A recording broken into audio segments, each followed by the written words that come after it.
Hi friends, welcome back. We were doing the basic concepts, the fundamentals of auditing, and we had covered few terms relating to auditing. Now, before I start today's session, let me just make you walk through all the important words that we have covered so far so that you can just quickly recall all the concepts. Okay, so we started with something called as financial statement. I told you that there is financial statement. The management is responsible for preparation and presentation of the financial statement, and then there are the users of financial statement. There are various users of financial statement. They may be internal to the organization, they are external users like government, like creators, like suppliers, like the research scholars, like the prospective investors. All these are the users of the financial statement. I did tell you this, that management will make the financial statements. Management is the responsible person.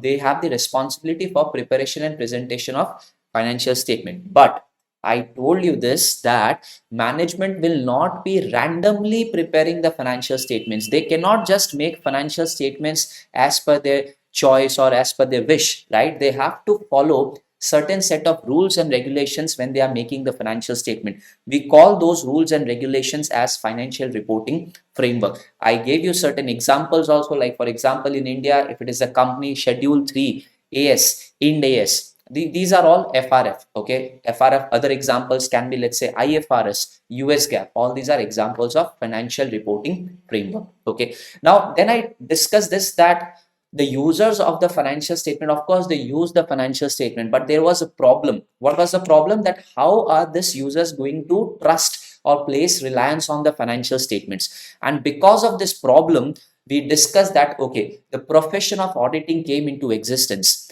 Auditor is going to go through the financial statements. He is an independent person, and then he is going to give an opinion on those financial statements, whether the financial statements give true and fair view. And because of this independent opinion from the auditor, the users will now be able to place trust on the financial statements. We call this as assurance. So I did tell you this, that auditing gives assurance to the users of the financial statement. In simple words, because of auditing, the users will have more confidence in the financial statements which has been prepared by the management of the entity. Okay, and then we discussed, okay, so if I am the auditor, I'm going to express an opinion. Okay, so I told you that, okay, opinion is basically different from certificate. And in audit, what kind of opinion do we express? We express whether the financial statements are giving true and fair view or not. Now, what does true and fair view mean? True means everything in the financial statement is truthfully recorded, and fair is more like, let's say, on the presentation part. Okay, if the presentation has been made fairly or not. Okay, then we covered a very important word, probably the word which you are going to come across so many number of times in audit. So sorry, so we read about misstatement, we read about material misstatement. Okay, so just for your quick revision, misstatement means any item which is wrongly stated in the financial statement. So I gave you a few examples also. If anything is omitted also from the financial statement which is required to be given, let's say as per the accounting standards or as per the law, and management forgets to give it, then also it's a case of misstatement. Okay, so I told you, if you remember, that let's say they have valued the inventory on LIFO basis, then again it's a misstatement, because as per the accounting standards it has to be valued either on FIFO or weighted average, right? So let's say, rather than, you know, they have bought an air condition of 50,000, but by mistake they have entered only 5,000 in the books. Again, it's a case of misstatement, right? So misstatement means anything which is wrongly stated in the financial statement. And as an auditor, guys, when we audit the financial statements, we're looking for the misstatements if the financial statements are misstated. However, as an auditor, it is not possible, it is not going to be possible for us to look for all the misstatements in the financial statement. Imagine, I told you, like a company like Reliance or Airtel, the balance sheet is huge, so many number of transactions. So we as auditors will not be able to check 100% of the transactions. Hence, our objective is not to find each and every misstatement, but our focus would be only to find the material misstatements. Now, what is meant by the word material? Material means something which is of importance or significance. Material means something which can influence the decision of the users of the financial statement. And I told you something can be material not just because of magnitude but also because of the nature of item. And I've given a note here, since it is not practical for auditors to detect all misstatements, they would focus on detecting material misstatements only. All right. And one last concept we had covered was, guys, that these misstatements may either arise out of fraud or error. When the financial statements are intentionally misstated by the management, sometimes they might indulge in all such things, right? I told you that, let's say if they have earned good profits this year, they might, increase expenses, fake expenses in the books, so that the profit comes down and ultimately they have to pay less amount of taxes. So it's more of, like, say, intentionally misstating. But however, let's say I bought an AC of 50,000, by mistake I skipped the last zero and I have only entered 5,000 rupees. This is also a misstatement, but it is just out of error, okay, unintentional. So we discuss these two words, fraud as well as error. Okay. All right.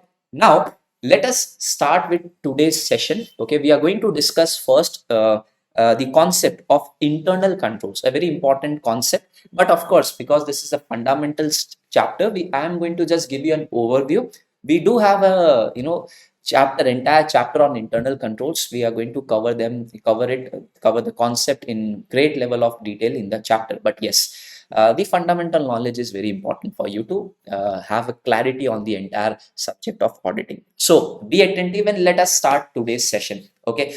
So internal control, we are taking up this word now, internal control. I'm reading the definition first and then I'll try to explain you. Okay. So it says an internal control is a process which is put in place by management to prevent, detect, and timely correct material misstatements due to fraud or error. So basically, internal control, as per the definition, it says it's a process. Who is responsible for implementing the controls? It is put in place by management. Okay. Why do they have something called as internal controls? To prevent or detect or timely correct material misstatements due to fraud or error. Hey, sir, this definition is so technical. We are not able to understand anything. Of course, I can really I can relate. Okay, so let me just give you a few examples to make you understand the concept. Okay, all right. Now, I was in Chennai, and there's a I think a famous sweet shop. Okay, in Chennai, in the Nungambakam area, Shri Mithai. Okay, and then when I went to the store, I mean inside that particular outlet. Okay, then there were so many options of different varieties of sweets and items to eat, etc. But then I went to the counter and I told him, okay, give me 4 pieces of this particular sweet. He told, no, no, sir, you have to go there to the cashier first, pay the amount there, and then come with a token, and then on the basis of that token I'll give you the sweets. I was like, what are you saying? I mean, I'll have to pay first and then only you're going to give me. Do I look like a thief? Will I run away with your sweets and without paying? So he says, no, no, no, sir, please don't get offended. This is a part of our internal controls. So I was like, okay, let's understand this. So I went to the cashier first. I had to tell him that, okay, I want 4 pieces of this sweet and I had to pay the money. And then he gave me two papers, basically two slips. One was the invoice and one was a small token. Okay. And then I went to the counter where the sweet is there. The person there saw the invoice. He pulled out that small slip. And then on the basis of that, he gave me the 4 pieces of sweet. Okay. So I asked the manager there, I asked, why do you have such kind of system? I mean, do have people really run away? I mean, taking away your sweets without paying. So he was like, no, no, no. I mean, such incidents hardly happen, but this is a part of our internal control. He was like, again, I'm hearing the word internal control. What does this actually mean? So he tried and explained it to me. He told that, see, if if you give cash to the respective salesperson at the counters, okay, he will take cash and then he will give you, let's say you had ordered for 4 pieces of some particular sweet, he will give you 4 pieces and then he's going to keep cash, give you back the change, etc. And then towards the end of the day, I'll have to ask all the salesperson to empty their pockets and give all the money, and then I'll have to sit down and tally, okay, what was the total sale. Okay, maybe if one employee, let's say, he might give less money, I will have to count the inventory of the sweets. There will be so much of work, sir. I was like, yes, you are correct. So, sir, we have done what? We have just kept one place wherein all the cash will be there and all the sales will be immediately recorded in the system, so that we have an idea, and accordingly we can keep a track on the inventory also, right? And the salesperson, of course, when we are done for the day, we can shut the outlet, they can go back home and come back the next day. Else they would have to sit down and reconcile everything, give the money, take the money, check the inventory whether it is less or more. So much of hassle. So I told, oh, okay, yeah, that's a good thing. So he tried and explained it to me that they have implemented this internal control for the purpose, for what? To prevent, detect, and timely correct misstatements. Okay, there might be misstatements in recording the sales. There might be misstatements. I mean, what if one employee, okay, what if one employee is keeping the money in his pocket, not giving it back to the owner? So there might be intentional fraud also. The outlet would lose out money, right? So internal controls, any company, any entity, any business rather, I should be saying it in this way, any business you think of, the processes will be subject to some internal controls. So I gave you this internal control that, yeah, they take money, they accept money only at one counter. That's their internal control. I can give you so many examples. Okay, let me just give you more examples. Let's say, guys, these days when we make online transactions through our internet banking, okay, we, of course, we have user ID and password, but they ask for some OTP also. You get an OTP on their phone, and then you have to give the OTP, and then the transaction is processed. Again, this is what? This is a second level of control. We call it as two-factor authentication, right? So this is also a control. Why did bank implement such controls? Why did bank come up with the concept of OTP? So that even if a hacker gets access to your account, he or she will not be able to process transactions unless the OTP comes, and the OTP is going to come in your mobile phone. Yes or no? So this is also a control, right? Let's say you go to a public place, you go to a shopping mall, or you go to an office, or you go to some public place basically, and then you find so many CCTV cameras there. Why do you think they have CCTV cameras? It is also a control, right? Now, seeing that CCTV camera, perhaps somebody who had the intention to do something mischievous might not do it. So internal controls are basically control, I can say, processes which is put in by the management to prevent or detect or correct the misstatements in the financial statement. The misstatements may happen either because of fraud or error. I hope you have understood this, right? I'll give you few, these are some very basic examples I'm giving you, but I'll give you examples from the perspective of financial statements also. Okay, uh, let's deal with more examples first. Now, if you go to cinema halls also, guys, if you go for movie, you must have seen that, while you are entering the movie theater, okay, the auditorium, okay, in which your movie would be played, there is generally one entry. There is one gate from which you have to enter, right? And then upon entering, probably they will see whether you have the tickets and all, right? And then you are allowed to enter. However, when the movie is about to be over, they open all the gates. In the movie, in that particular auditorium, they will be having four or five exit gates, right? So why do you think for entry they have one gate, but for exiting they have multiple gates? Simple, it's a control. If they open multiple gates for entries, probably they'll not be able to check who is a valid customer with a proper ticket and who is the unauthorized person entering without ticket. They will be having so many gates, so it will become difficult for them to check actually who are the customers with valid tickets, right? So that is why, to control this problem, they have one single entry, mostly one single entry to enter this auditorium. But then when the movie is over, they just want us to rush out as quickly as possible. So they have multiple gates. Okay, they don't need to exercise any control then. So they have multiple gates. This is also an example of internal control, right? So try and understand. In our daily lives also, we have so many internal controls in place. Like for example, when you sleep at, in your house at night, we all lock our doors, right? Why do we lock our doors and sleep? Why do we ensure that everything is properly locked? So that we don't want any unauthorized person, a thief or any perpetrator to enter into our house. Yes or no? So it's also an internal control.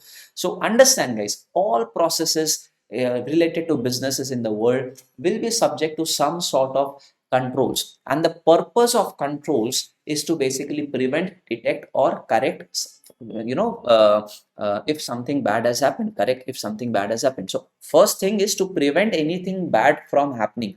Then if something bad has happened, to detect, like for example, cameras will detect, okay, not prevent, cameras will detect something. I mean, if you look at the footage of the cameras, you will be able to identify, oh, this employee is stealing my inventory. So it's more of a detective control, okay. And then there are corrective controls also, okay. Now if I talk in terms of financial statements, okay, I'll just give you one example of how controls are there in when we talk about the financial statements, okay. Now, I'll give you, I'll discuss a lot of examples, okay, and then we are going to cover the chapter in detail also later on. Don't, cover this topic in a chapter later on. Don't worry about it. But again, just try and focus on the examples and try to grasp the concept, okay.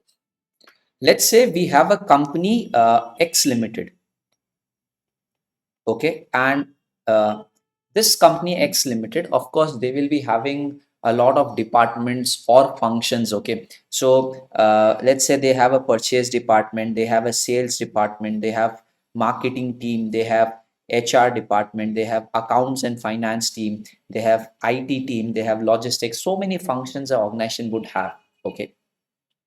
Now let's talk about the internal controls with respect to purchases, okay. I'm just trying to give you an example that the different internal controls which might be there in a company, okay. So let's talk about the purchases. Now the purchase manager,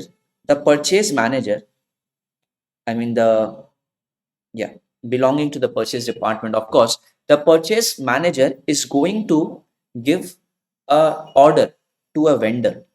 Let's say they want to buy certain raw materials, so they are going to give an order to the vendor. We call this document as purchase order.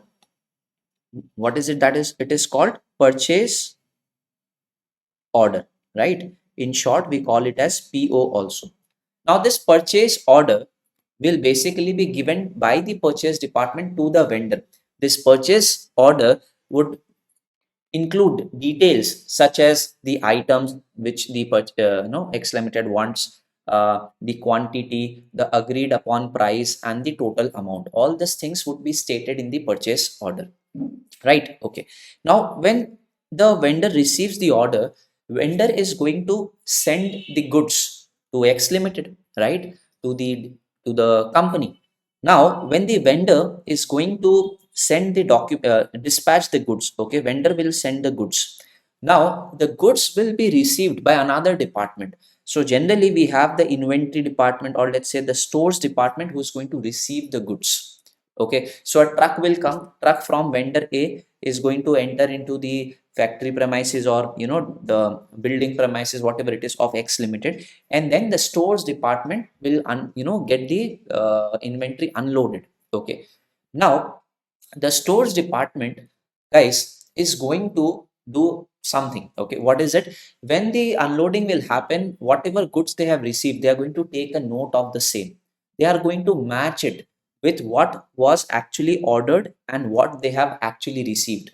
Like we always do this, right? Like I know that when my, let's say, mother will order grocery from some store, and then they will give home delivery. So my mother will always compare first, okay, this is what she had ordered, whether it is received or not, okay. So the stores department also is going to check whether as whatever they had, whatever quantities they had specified in the purchase order, whatever quality of goods, etc., whether it has been received, the quantity is received or not. So when the goods are actually received, the receiving department, that means the stores department, is generally inspects, okay, and compares the delivered items with the details as specified in the purchase order, okay.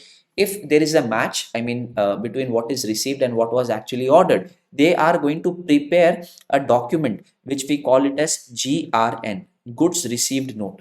We call it as what? Goods received note. Okay, I'm just trying to give you a broader picture as to how internal control works in a company. Okay, now, so they have prepared a goods received note. So what are the two documents I have told you about? One is purchase order prepared by the purchase department.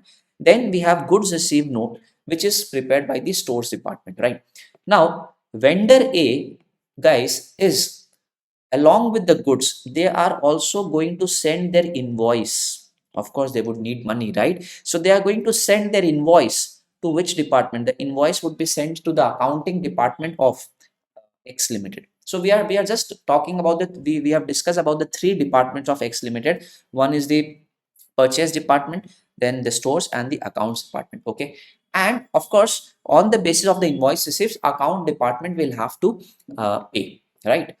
But then accounts department, do they even know what was ordered?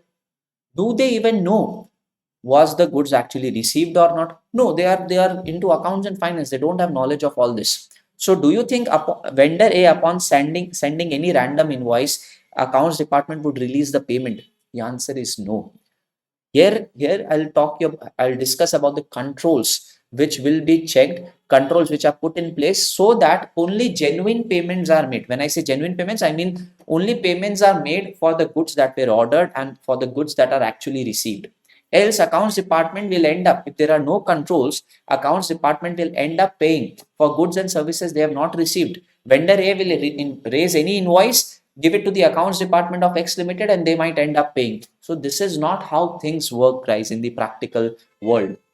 Okay. So upon receiving the invoice, okay, yes, accounts department will have to pay, but you need to understand a concept that the internal control. Now, what is the internal control? These, we have three documents here which I have highlighted in yellow: purchase order, GRN, and invoice. Now, there has to be a match. We call it as three-way matching. There has to be a match. All the three documents should align. That means what? Whatever order was given, let's say 200 kgs of something was ordered, whether 200 kgs has been received or not, and whether invoice is raised for 200 kgs. I told you purchase order will also include the agreed upon price and the total amount. Let's say the agreed upon price was 10 rupees, so the total amount becomes 2000 rupees. So the invoice amount should be how much? 2000 rupees.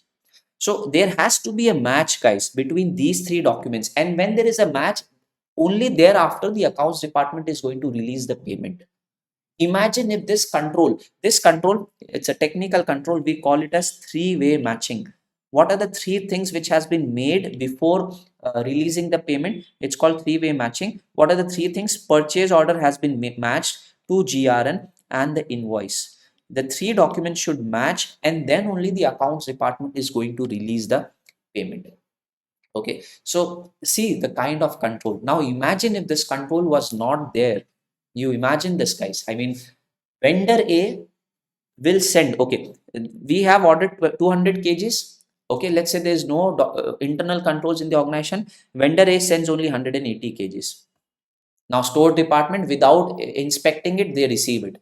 So, I mean, again, it's a loss to the company, right? They had ordered for 200 kgs, they have received 180. And then invoice. Vendor A thinks, hey, this company doesn't have any good internal control. Let me raise invoice for 300 kgs. Accounts department won't even get to know. They don't have good internal controls. So when I raise invoice for 300 kgs, accounts department will straight away pay for 300 kgs. Imagine if this happens. There will be such a, the company X Limited will always incur losses, right? And the financials will not be proper. They might end up paying for goods or services which they have not received. Hence, to avoid such things, all business, all companies, all processes will be subject to some internal controls. And the purpose of internal controls is to prevent, detect, or correct the misstatements, or let's say anything bad from happening. Okay. So I have given enough examples, and more details we are going to discuss in the chapter. But you have to understand this, guys, two very important things. Okay, so what is internal control? It is a process, it can be any procedure, etc.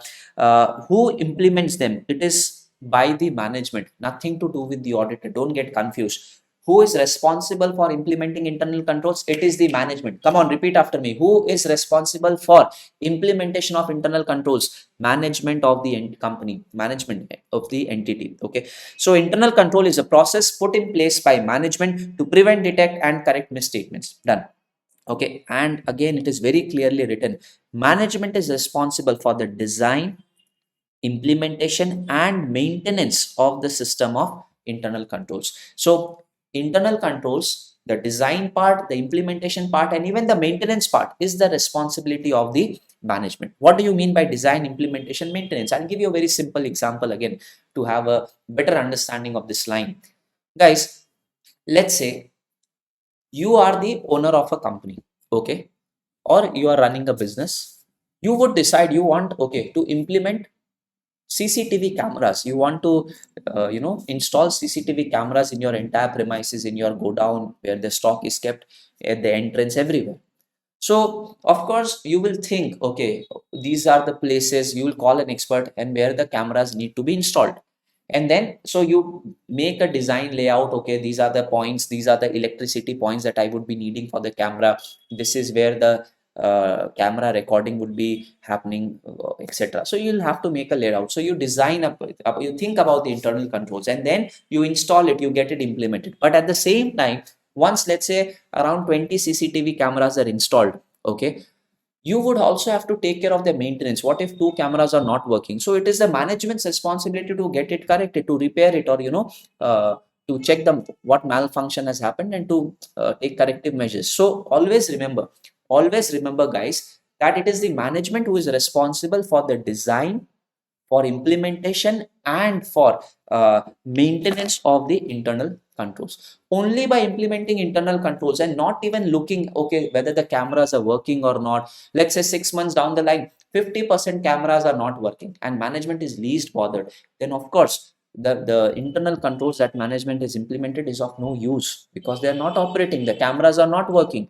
Hence, please remember always that it is the management's responsibility to design, implement, and maintain the system of internal controls. Again, we are done with the concept. Again, just for the last time, why would any entity have internal controls? To prevent or detect or correct, just in layman's terms, something bad from, any nothing. I mean, I should put it in this way, that nothing bad should happen. I mean, it prevents something bad from happening, or detects it if it has happened, or let's say finally take corrective actions. But in terms of audit, because we are going to audit the financial statements, I can put it in this way, that internal control means any process, any procedure which is put in by the management to prevent, detect, and timely correct the misstatements in the financial statement.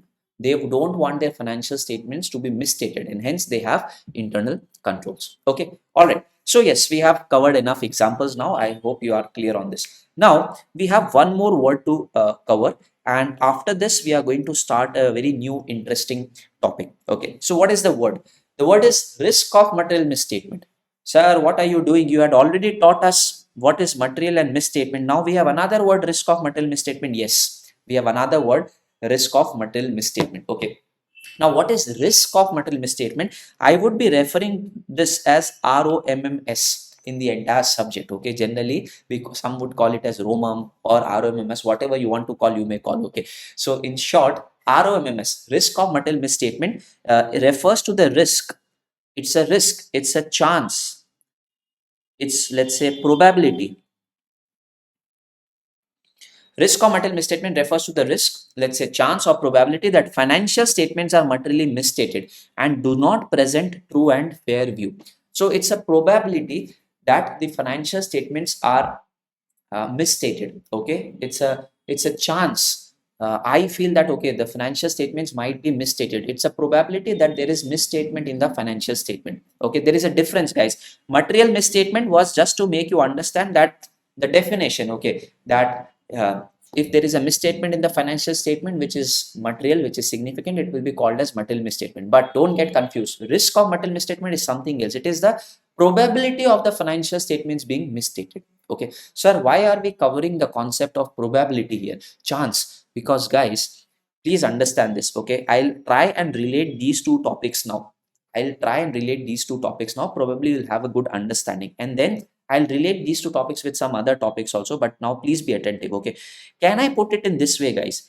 If internal controls, if internal controls of an organization are good, or let's say they are adequate, that means if an organization has good internal controls, okay, they have everything very proper, they cannot randomly purchase goods, The accounts department also pays only by doing three-way matching. Let's say the PO is matched with goods received note and the invoice. All the three, if they are in alignment, then only payment is made. So let's say the internal controls of the organization is adequate. Okay, then you only tell me now, what do you think? I mean, will their financial statements have lot of misstatements, or the chances of misstatements would be very less? Of course, very less. If the internal controls are adequate, risk of material misstatement, risk is just a probability. Chances of misstatements in the financial statements would be very much, would be low, right? On the other hand, if I feel, if let's say the internal controls in the organization are not good, let's say they are weak, internal controls are not good, they are very weak, the management is not very serious about internal controls, then let's say accounts department, keeping this example in mind, three-way matching, accounts department might end up paying for goods or services which they have not received. Okay, and of course when you end up paying for something which you have not received, this is a misstatement, unnecessary payment you have done. Okay, so here I can say if the internal controls are weak, the chance of misstatements in the financial statement would be, I can say, high. That there might be a lot of misstatements in the financial statement. Okay, so let us read it again. What is risk of material misstatement? Risk of material misstatement means the chance that financial statements are materially misstated, the probability that the financial statements are materially misstated and they do not present true and fair view. So it is just a probability of misstatements in the financial statement. Okay, now as an auditor, when I'm auditing the financial statements, guys, where will I be more happy as an auditor? I mean, where ROMMS is high or ROMMS is low? Of course, where the chance of misstatements in the financial statement is low. I would be more happy, yeah, because their internal controls are good. The chances that there are misstatements in the financial statement would be less. So in that case, I'll be more happy. Why I would be more happy? I'll just give me a few minutes. I'll discuss that. Okay. So yes, for the timing, the important terminologies that we had to understand, we have covered. Let me just again tell you, we have covered financial statements, we have covered users of financial statement, we have covered financial reporting framework, we covered the definition of auditing, I told you about opinion certificate, then audit report, then true and fair view we have discussed, what is material misstatement, and then we have also discussed what is risk of material misstatement and internal controls. Okay, please remember, risk of material misstatement is the chance or probability of financial statements being misstated. Fine. So yes, we have covered few terminologies here. Now, the next thing that we have to understand, okay, I'll take you to one important topic, okay, which is called as audit process. And while we discuss the audit process concept, we are going to cover all the remaining terms, all the remaining important terms that we have to understand in the subject of auditing. Let us now start the important concept of audit process. Okay, and what is meant by audit process, guys? Audit process, I'm going to teach you the things, the steps which auditor has to take right from starting of the audit till the end of the audit. Okay, so this is basically an overview of all the chapters that we are going to study in the subject of auditing. I'm just going to give you an overview so that when we deal with the chapters, things are very easy for you and you're able to connect them. Okay, so let's start with the audit process. What is the definition? It refers to the sequence of activities performed in the formulation of audit opinion on the financial statement. So these are sequence of activities which the auditor has to perform right from the start of audit till the end, when he gives his opinion, when he expresses his opinion on the financial statement. Okay, so how does the work, I mean, how can you start the work of audit? So what I'm going to do is, let me just draw a flowchart kind of thing. If you want, you can take a note of it, though everything is mentioned here, you just have to understand them first. Okay, so let's say, let me write the heading, the audit process. Okay, and the audit process would begin with number one. The number one thing that would happen is the appointment of auditors.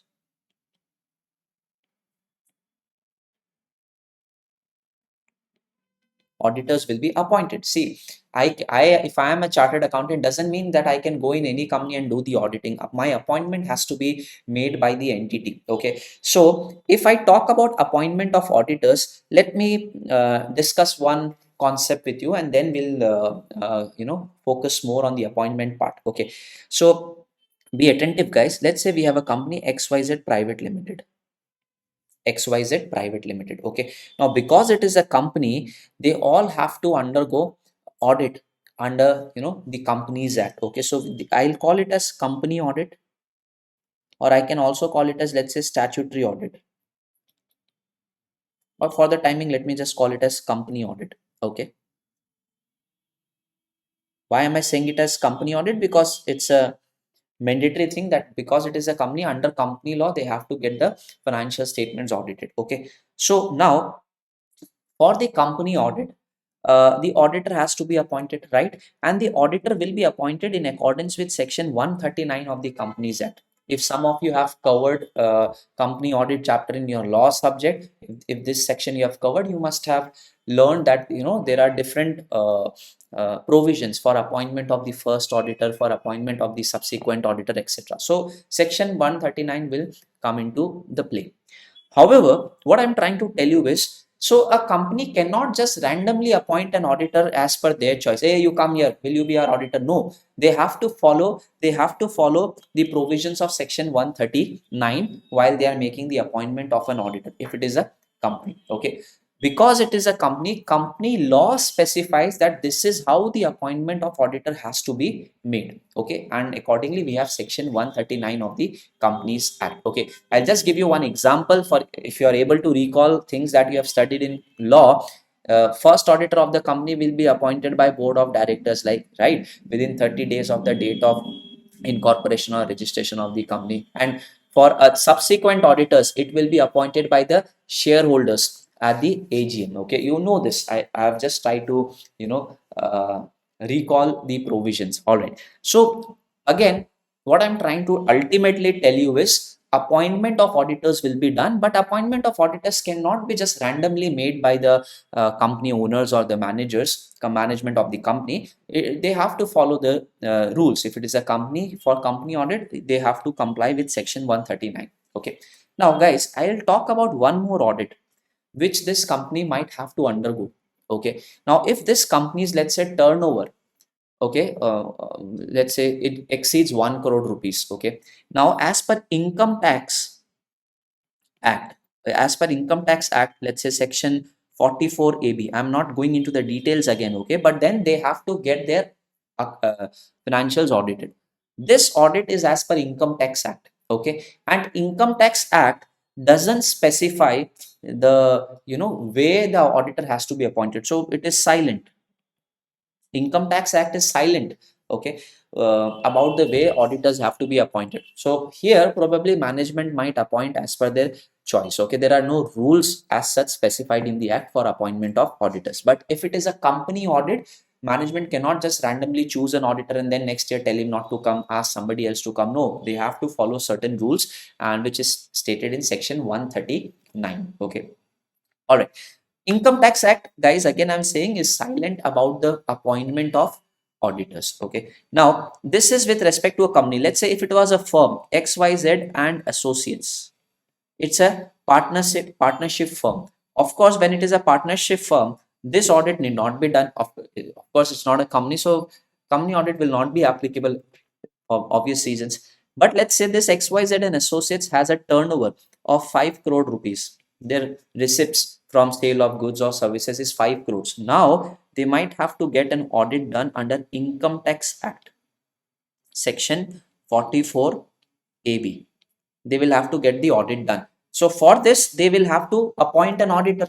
But here, Income Tax Act is silent on the way the auditor needs to be appointed. So they may choose the auditor as per their choice, and there's no prescribed procedure for appointment. Okay. So in a way, guys, to sum up, number one step for doing the audit is basically your appointment as auditor needs to be done. And I've just given you a fair idea that if if let's say you are the company, then and you wish to appoint me as the auditor, then appointment will be as per the provisions of company law, that means section 139. However, if you are appointing me for the purpose of income tax audit, you may appoint, I mean you may appoint me or any other as per your convenience, as per your, of course not convenience, but yeah, there's no prescribed manner of appointment. This, the income tax act is silent. Okay, anyways, so let's say my appointment is done, I'm very happy now. Your company, I have become the auditor of your company. So what is the next thing that I have to do? Okay, the next thing is basically determination of objective and scope of audit. There are two words: determination of objective. So I'll just write the word objective and scope of audit. Now, I want you to be really very attentive, guys. These are very basic words which I'm discussing, but the clarity of which is going to be very very helpful to you in the entire subject of auditing. Yes, so please be attentive. Okay, so let's discuss the word objective and scope of audit. Okay, objective of audit, to some extent you already know. Why would a company, I mean why would when I talk about audit of financial statements, why is an auditor appointed? Auditor is appointed to check the financial statements, to do the audit of the financial statements, and ultimately give a opinion whether the financial statements are giving true and fair view or not. So ultimate, the objective of auditor is what? We have a point here. To understand the word objective, I would request you to go back to the previous page. We have this topic here: objective of auditor, right? Objective of audit. The objective of audit of financial statements is to enable an auditor to express an opinion on such financial statements. So guys, once my appointment is done, I have to be clear on my objective. Okay, what kind of audit do I need to do, and accordingly what will be my objective? So you, if you are a company and if you are asking me to do the company audit, the statutory audit, my objective would be to express opinion on the financial statements, whether the financial statements are giving true and fair view or not. So ultimately, guys, always remember, because at the CA intermediate level, we are going to focus only on auditing the financial statements. Our objective as auditor would always be to express opinion on the financial statements. What kind of opinion? Opinion whether the financial statements are giving true and fair view or not. Okay. All right. So objective word is pretty simple. Now let's discuss about the scope of audit. Scope, the word scope. Okay. Now guys, scope means, in very, very extremely layman's terms, if I tell you, scope means things that we have to check in our audit. What are the range of activities that I have to do or check during my audit? This is what is meant by scope of audit. So yes, I have to be clear on my scope of audit. Why? Because I'll give you a very simple example. Let's say, if guys, again, you are a company and you have appointed me as your company auditor. You have appointed me as your company auditor. So the things which I have to check here will be as per the company law. Company law prescribes certain things, certain reporting requirements. I need to report these and these things in your audit report. So the scope is determined by the company law. It is determined by the statute. That means what are the things that I have to see and what are the things that I have to report on. It is determined by what? Statute. Okay. But again, now if you have appointed me to do your income tax audit, my scope would change, because here when I'm doing the income tax audit, perhaps I would check things more from the angle of income tax act, whether you deducted TDS or not in the payments, whether you have timely filed the returns, whether you have timely paid the taxes. These will be my area of concern. So there are two different audits, and with the example that I have given you, the scope under each of the audit would be different. Again, let me repeat, guys. Scope means things that you are going to check in the audit, range of activities that you are going to see in the audit. Okay, so of course, if you are a company auditor, you're doing the company audits, statutory audits of companies, the scope would be different. If you have been appointed as income tax auditor, I mean as to do the tax audit under section 44 AB, then our scope would be different. I hope you have a clarity on the word scope. But you have to understand, guys, either you are doing the company audit or you are doing the tax audit as per section 44 AB of the Income Tax Act. The scope in both the scenarios, the scope of audit, I mean, again, things which you have to check, things which you have to check. In both the cases, they have been prescribed by law. So always remember, guys, mostly the scope of audit will be prescribed by the law or the statute. The law or the statute mostly. Okay. But there might be certain other cases, where the scope is not determined by law. Okay, let me give you one example. All right. Now, let's say, yeah, my friend, if you remember my friend Chintamani Kumar, okay, Chintamani Kumar has a sole proprietorship. Chintamani Kumar has a sole proprietorship. Okay. Uh, and let's say he goes to HDFC Bank. He goes to HDFC Bank and he has just started the business. So let's say his turnover is also around 30 lakhs only. Okay. And he goes to HDFC Bank. Why did he go to HDFC Bank? Chintamani Kumar, my friend, went to the HDFC Bank to get a loan. HDFC Bank manager was very, cooperative, and he advised Chintamani that these are the documents that they would be needing and all the financial documents. He gave a list, and Chintamani Kumar had to bring all those documents and give it to the bank manager to process the loan. Okay. Now, HDFC Bank manager asked Chintamani Kumar to get audited financial statements. Of course, no bank would give you money. No bank would give Chintamani Kumar money without seeing their financials. Bank would see your financials to know whether you have the repaying capability or not, whether you have enough turnover or not, or sales or not, whether your financials are, strong enough or not for the loan to be processed. So HDFC Bank asked Chintamani Kumar to give audited financial statements.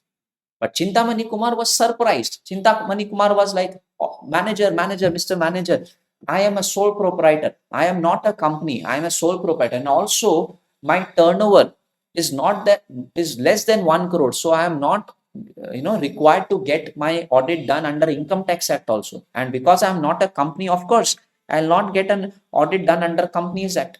And for sole proprietorship, we don't have any audits prescribed.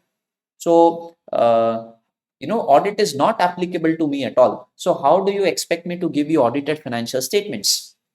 Then HDFC Bank manager was like, no, no, no, this is our policy. This is a part of our policy that we only rely on audited financial statements. So Mr. Manager told Chintamani Kumar that even though as per law, you are not, required to get your financials audited, but because you want to avail this loan, you have to take your financial statements to a chartered accountant in practice. You have to go to a chartered accountant and get the financial statements audited.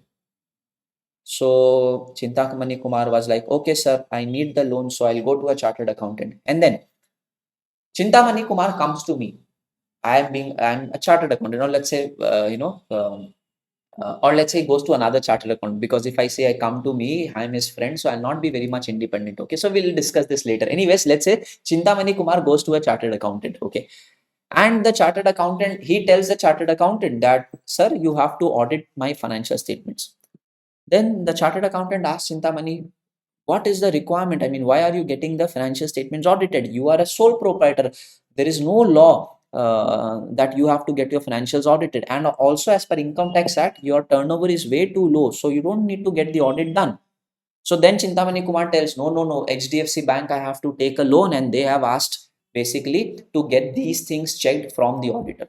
So what has happened here, guys? Chintamani Kumar, even if he's a sole proprietor and law is not, there is no requirement of the financials, to be audited for Chintamani Kumar. So, but still he gets his financial statements audited. Why? Because HDFC Bank has asked for the audited financial statement. So here what has happened? The HDFC Bank will basically determine the scope of audit. Probably the things which the auditor has to see in the financial statements and accordingly report. So here what has happened, even though Chintamani Kumar was exempted, or does not fall under income tax audit or any other audits, he got his audit done. Now when the audit was done, what all things will the auditor check? Probably as per the instructions given by HDFC Bank. Okay, so here what has happened, the scope of audit, things which the auditor needs to check is not determined by law, but it has been determined by the bank manager, right? So what I'm trying to ultimately convey you, the summary is scope of audit in most cases will be governed by law, will be determined by law. However, there might be certain cases wherein the scope of audit is not as per law. Let's say it has been given by the person, by the bank manager. I'll give you one more example. Okay, I'll give you one more example. Probably this will bring a lot of clarity into the concept of scope of audit. Okay, now let's say yeah, there are three partners, ABC and company. ABC and company, it's a partnership firm. Okay, and they are a firm of uh, okay, they are into a business of some trading business. Okay, now they want, basically there is one more friend, D. ABC are friends and they are into trading business. Okay, and there is one more friend, D. Okay, now they somehow, D also is good into business and all, they want D to come and join their business. Okay, and D is also somehow interested to join the business. Collectively they can become much bigger and better. Okay, but then when D gave his consent that okay, I would like to become one of your partners. Okay, then ABC told D that okay, yeah, we are welcoming you as a partner, but then our firm is already so much reputed in the industry. Okay, we have so many customers already, so you will have to pay us amount of goodwill. Okay, and ABC and company, I mean ABC, the three partners, let's say demanded 1 crore rupees from D as goodwill amount. Okay, and D also, of course, was hoping for some goodwill. But now my simple question to all of you is, will D just blindly pay 1 crore rupee to the firm ABC and company as goodwill? D will say, wait, ABC and company, wait. He'll say, uh, probably to all the partners to wait. And then what is D going to do? D will ask ABC and company, okay, how will I be sure that the goodwill amount is 1 crore? So what is D going to do? D is going to hire, or let's say appoint, an independent auditor.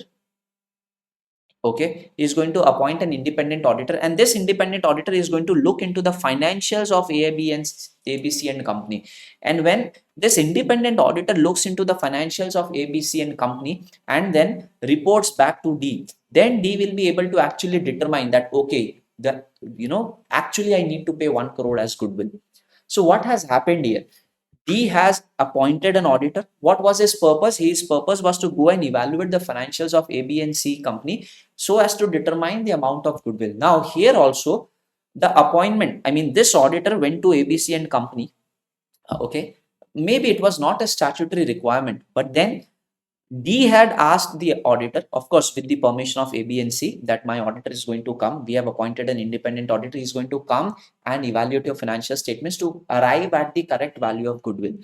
So this here, the scope of the audit has been determined by D and not as per law. Okay. So again, let's conclude the concept of scope of audit. What did I tell you? That scope of audit. Let's read the definition.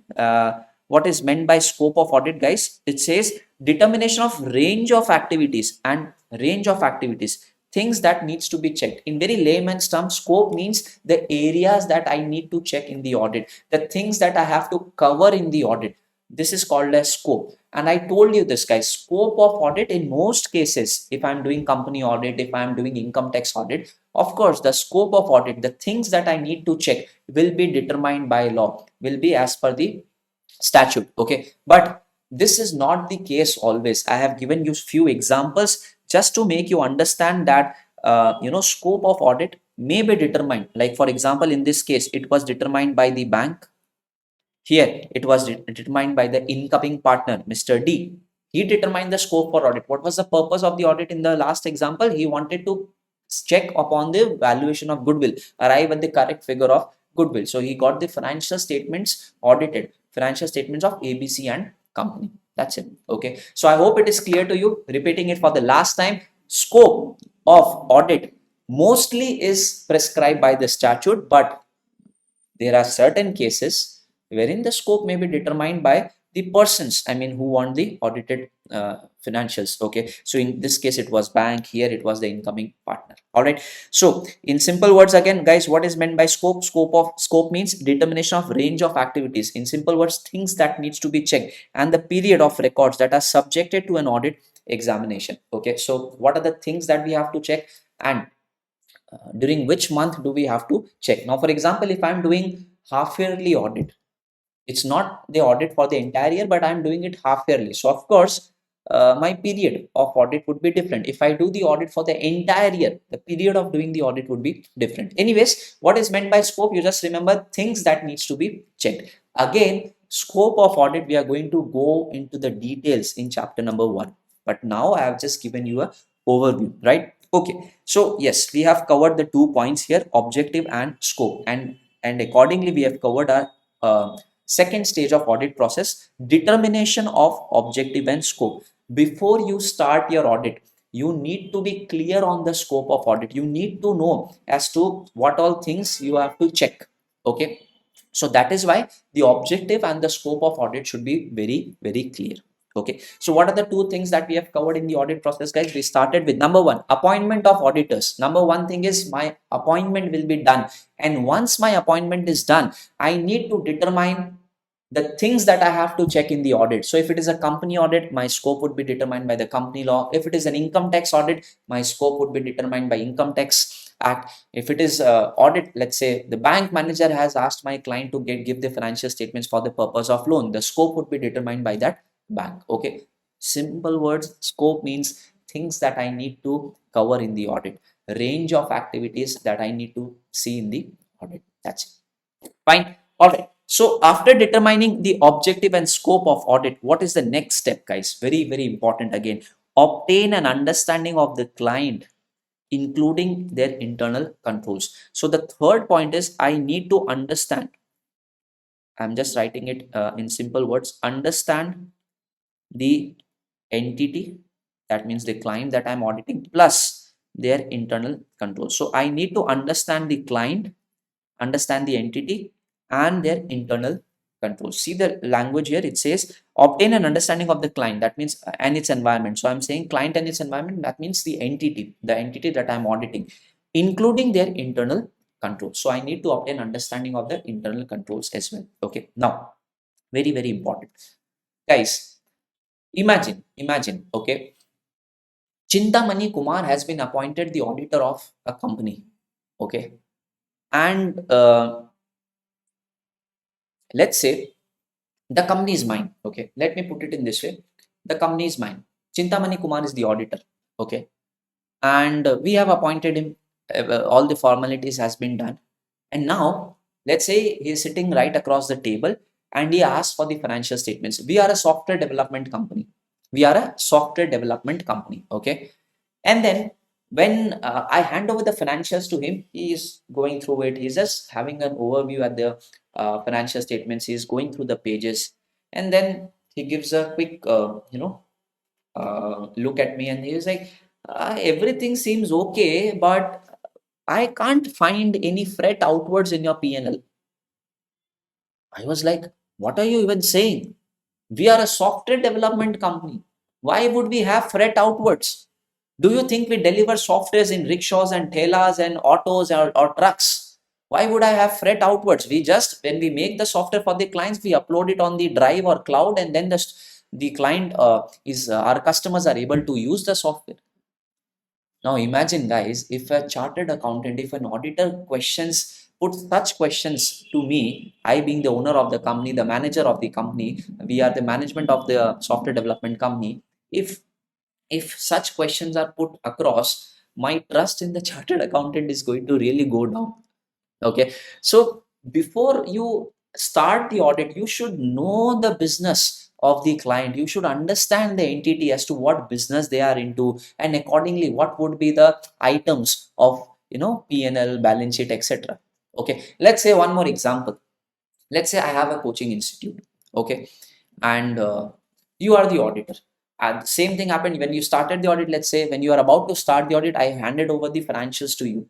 Now you are going through the financial statements, and then all of a sudden you question, "Sir, everything seems okay, but there is no raw material in the inventory section, inventory part of the balance sheet. I would be like shocked. What are you even saying? We are a coaching center. Have you ever seen any raw material in any other coaching center? Why would any coaching center would have raw material? Rather, I'll ask the chartered accountant, if you are auditing some other coaching centers and if they have any sort of raw material, do let me know. I'll also keep. But guys, we are coaching center is a service oriented industry. Why would we have raw material? Yeah, we might have inventory of books and all, but why raw material? And if the auditor asks such a question, of course my trust on him would go down. Yes or no? So before, nothing like this should ever happen, right? So before even you start the audit, guys, you should understand the entity, at least know your clients. We call it as know your clients. I mean, from the perspective of auditor, we have to understand the client. We have to understand as to what business they are into, whether they are a manufacturing concern or they are a trading concern, whether they are a service oriented business. I need to understand their business. Accordingly, I'll be able to, figure out whether the items of PNL is proper or not. So I need to understand the entity. I hope you're clear on this. Okay. All right. And apart from that, we have this point, understand the entity and its internal controls. Very, very important point, right? We started today's session with the concept of internal controls. Now we'll understand the practical application. We'll understand why is internal control relevant for us in audit. Okay. So please be attentive. All right. So I have tried to understand the entity. Now I need to obtain an understanding of the internal controls also. Okay, so let's say, guys, up until now, I have not yet started the audit. Please be, aware that we have not yet started the audit, but then I need to understand your internal controls. Okay, now let's say, guys, I am the auditor and you are the management of the company. Okay, and I enter your office, I enter the premises, and I see, oh, there are CCTV cameras. Okay, and then I ask you for the financials, and then when I'm seeing the financials, I see that there are a lot of cash transactions. Okay. Now I have not started the audit, but I'm just having a look at the financials. And by just having a look, I found that there are a lot of cash transactions, and I immediately question you. Oh, your company has a lot of cash transactions. That means there might be a lot of chance of misstatements. So you are like, no, no, no, no, auditor sir, don't worry, don't worry. We have a lot of internal controls in place. For all the cash transactions we do, yeah, we do a lot of cash transactions, but then we have a lot of internal controls in place so as to ensure that there are no misstatements in the financial statement. So I was like, what controls you have? Sir, for all the cash transaction, whatever cash we collect, it is deposited in the bank on the same day. We make bank reconciliation statement every day. So whatever cash we have and the bank balances, we always tally. And all our cash transactions, I mean, whatever cash we receive, if we are not able to deposit on the same day in the bank, we place it in a safe custody, and it is ensured that we deposit in the bank the very next day. So I was like, and I kept on asking not just about cash but a lot of things, and then the management was trying to give me an idea that they have internal controls for this, they have internal controls for that. So what is going to happen now? Try and understand. I now know that, okay, that this company has some internal controls. Okay, and then when I talk to the management and I get to know that, okay, this company has certain level of internal controls, they have implemented so many different internal controls, what would be my assessment? What would be my assessment about the company's financial statement? I am going to take you back to the concept. I told you this, guys, that if I feel, okay, if upon having an understanding of internal controls, I have not yet checked them in detail, I have just obtained an understanding of the internal controls, and then upon on the basis of the understanding, I feel that the internal controls are adequate, then what is going to happen? If internal controls in the organization, I feel they're adequate or effective, then the chances of misstatements in the financial statement would be what? Low. Right. On the other hand, if I feel, hey, this organization, there are no controls, only everything, so much of cash is kept like this, cash and bank balances never match, they never make BRS, then in that case, what is going to happen? I would ultimately end up thinking that their financial statements will be having a lot of misstatements, right? So if the internal controls are weak, the risk of material misstatements will be high. Okay, so now please be attentive, guys. So in the third step, what did I do? I was trying to understand the entity. Along with that, I try to obtain an understanding. It is only the word understanding. I am not checking in detail. I am just obtaining an understanding of the controls which the company has. And on the basis of this understanding, guys, I would be in a position to assess. I would be in a position to assess the risk of material misstatement. Yes, because I told you if internal controls are poor or weak, the risk of material misstatement would be higher. Okay. And if internal controls are well, I mean, are really adequate, then the risk of material misstatement would be lower. That means the chances of misstatements in the financial statement will be very less for those companies where internal controls are good. On the other hand, if internal controls in an organization are not proper, the chances of misstatements in their financial statement would be very high, can be very high. Okay. So after you understand the entity and its internal controls, you are going to assess the ROMS. See the next point, assess the risk of material misstatement. Guys, let me tell you, up until now, we have not yet started the audit. This is just my assessment. I feel, okay, seeing the company and having understood their internal controls, I feel that they don't have good controls, and accordingly, I feel that there might be a lot of misstatements in the financial statement. Please, this is just my assessment. Okay, I have not yet started the audit part. My auditing has not yet started. Now, very important, guys. On the basis of this risk of material misstatement that you have assessed, okay, you are now going to make a plan for the audit. Now I'm going to come back to my office and I'm going to plan for the entire audit. How am I going to start the audit? When I'm going to start the audit? How many articles, how many team members would I be needing to do the audit? All this would be done. So next step is I'm going to plan the audit. And very honestly, I mean, very simply, if I put, okay, if the ROMS is very high, I mean, I feel that the risk of material misstatement in the financial statement is very high. What is going to happen? If I feel that the risk of material misstatement is very high, my planning would be made accordingly. I might have to devote more time in the audit and check or verify the misstatements, right?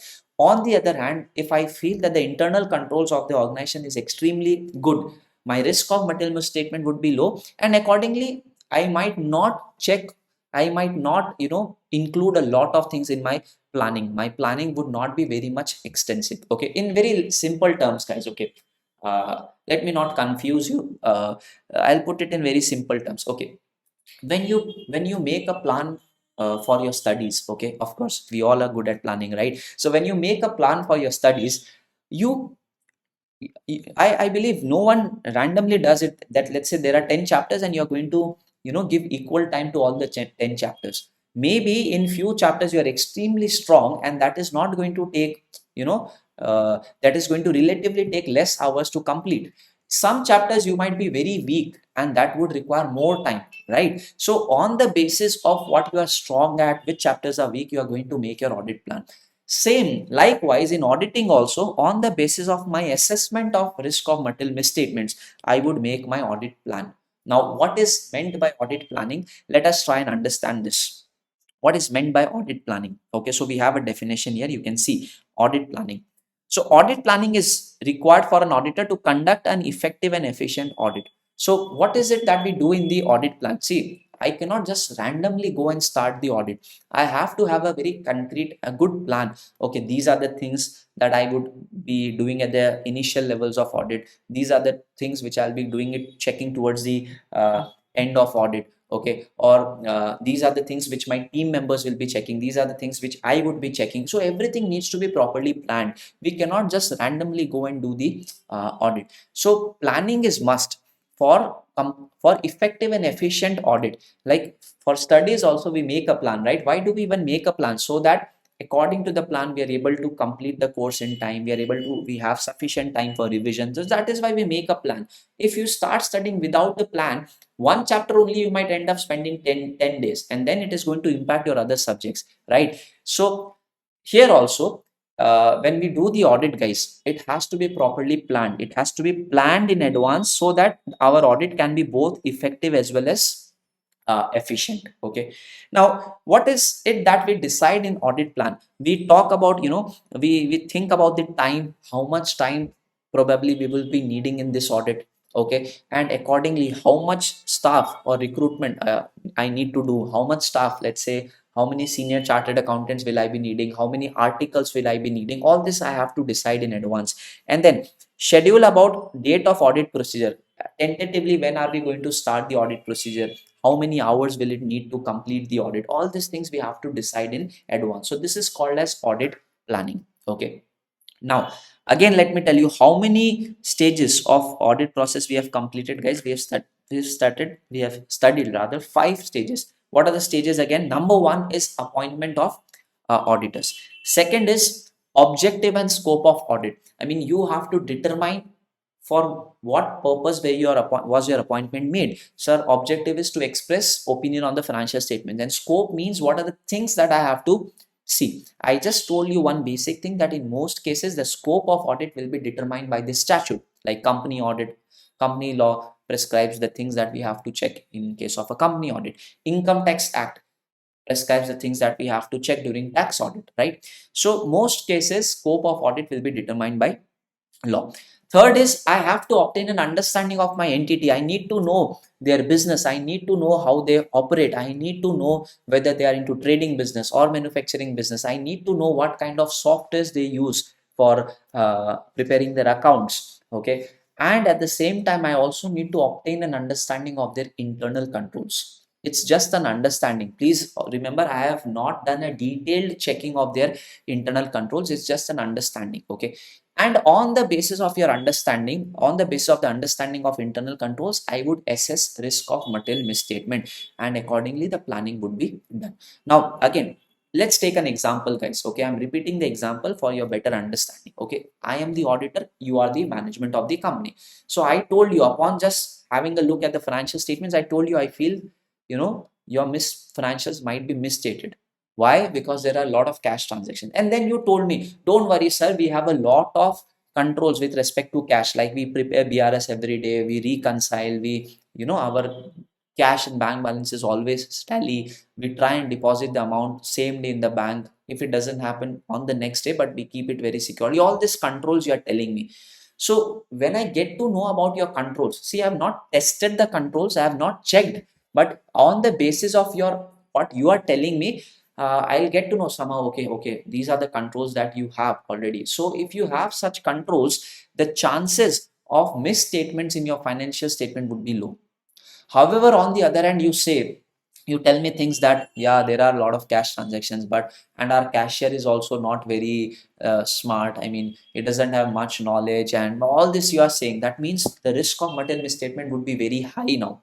Okay, so that is why only after you assess the risk of material misstatement, whether it is high or medium or low, accordingly we make our audit plan. In the planning, what all things do we decide upon? We decide upon the number of people that we would be needing to do the audit, the schedule of the audit, when are we going to start the audit, approximately how much time probably we would be needing in the audit. All these things you plan. Okay, and then once the planning is done, after stage number 5, okay, once the planning is done, after stage number 5, see the next point, perform audit procedures. The next point is perform audit procedures. So now I am going to write the word audit procedures. Now, what is meant by audit procedure? This is where the actual audit starts. Now I'm going to go to the client's place and start doing the audit. So audit procedure, what is meant by audit procedure? Let us understand. We have a definition here. Okay. So see the point, audit procedure. All right. Now audit procedures are the processes, techniques, and methods. So these are methods, processes, or techniques that the auditors perform to obtain audit evidence relating to an item in the financial statement. So audit procedures are processes or techniques or methods that auditors perform to obtain evidence relating to an item in the financial statement, and which enables them to make a conclusion and express an opinion. So this is just a definition. Okay, but now let me explain to you what is actually audit procedure. Okay, guys, I have got the financial statement. I am the auditor. You have given me, you are the management of the company. You have given me the financial statements. Okay. Now I would want to do the audit. So how will I start? How will I check the financial statements? Okay. So let us take from the asset side. Okay, on the asset sides, let's say the first item that could see is land and building.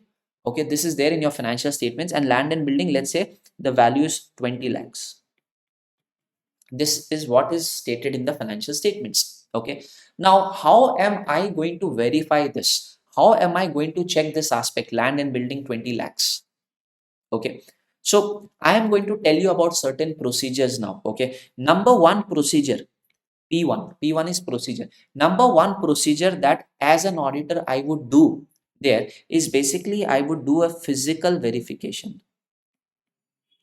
What does it mean?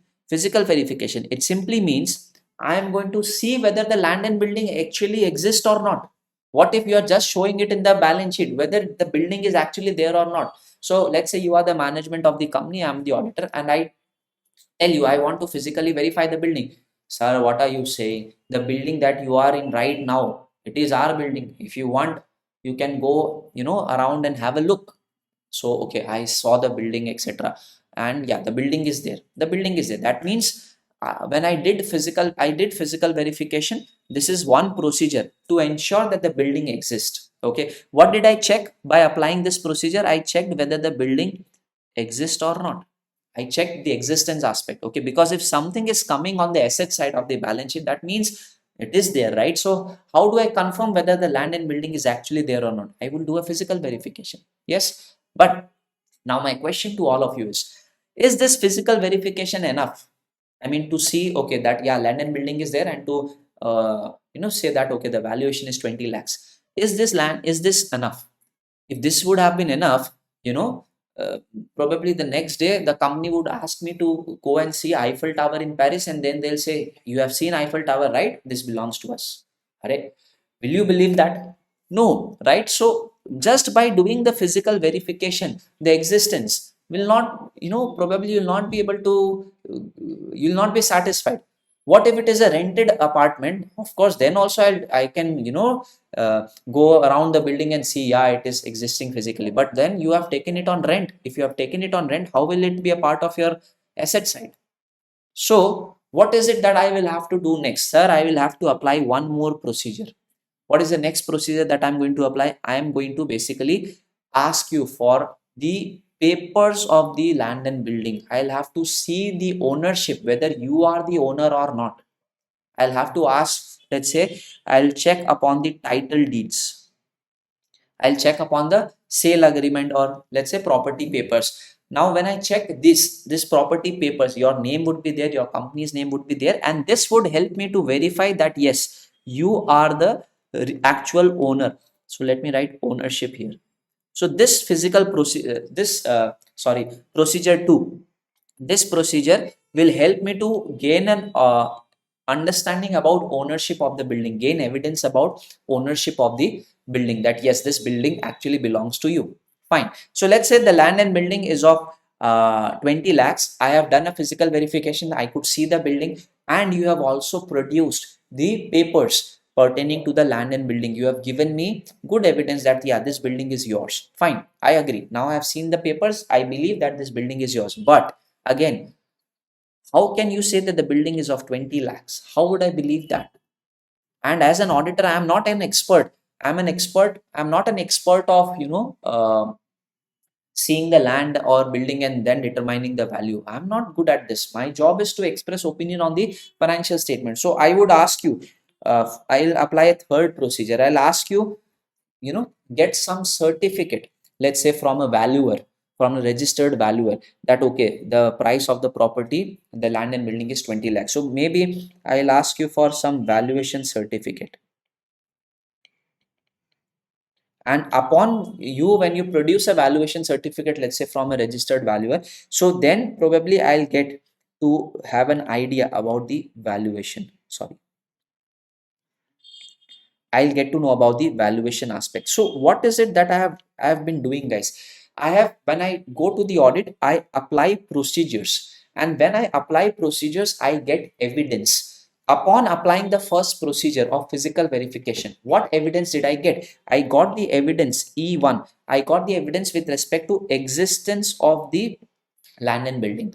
When I applied procedure 2, that means when I inspected or when I observed, when I checked your title deeds, your property papers, I got evidence with respect to your ownership, that yeah, this building belongs to you.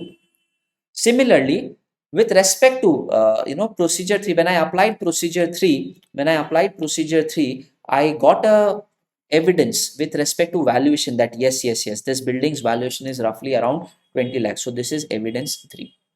So you have to understand, guys, when I say audit procedure, what are audit procedures? Let us read the definition again. Audit procedures are processes, techniques, or methods that auditors perform.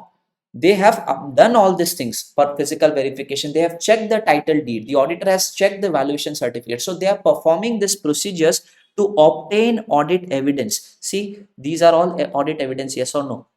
Yeah, E1, I have said E1 audit evidence, E2, E3. So I have got evidence with respect to existence, with respect to ownership, with respect to valuation of the land and building. So always remember, guys, audit procedures are applied. Audit procedures are applied to obtain what? Evidence. Okay. And then probably based on the three evidences that I have obtained, I will draw a conclusion. On the basis of the three evidences that I have obtained, I will draw a conclusion that yes, land and building is okay. Land and building is giving true and fair view.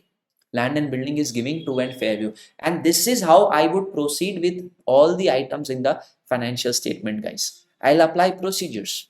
Upon application of procedure, what is it that I get? I would be getting evidences. And on the basis of evidences, I would conclude that, okay, land and building is giving true and fair view. Okay, let's talk about one more example. Okay, so let's say next item is inventory, and let's say they have inventory worth rupees 55 lakhs. Okay, now what procedures can we apply? As an auditor, how would you verify that okay, their inventory is actually 55 lakhs? Okay, again, can I apply first procedure as physical verification? I look at the inventory, whether the inventory is there or not. Yes or no? I'll have a look at the inventory. So physical verification would give me an idea about, let's say, existence of inventory. It will give me an idea about the condition of inventory, whether it is in good condition or not. So I'll get to know about existence. Yes. Okay. Then, but what about the value? How will I get to know about the value? Or how will I get to know whether the inventory belongs to you? Now, can I have title deed for inventory? No, sir. What are you saying? Title deeds, I mean, are for properties, right? But then how will I verify that this inventory belongs to your company? So maybe can I have a look at the purchase invoices? See, when you have the inventory, you must have purchased it, right? So I can have a look at the purchase invoices and then, yeah, say that, okay, the inventory belongs to you. So I have had a look at the purchase invoice here. Okay. So again, this is, you know, purchase invoice basically will give me two evidences that yeah, the inventory is in your name because it is billed in your name, and also with respect to valuation, I'll get to know. Yes or no? I'll get to know the value of the inventory also through checking of what? Purchase invoices.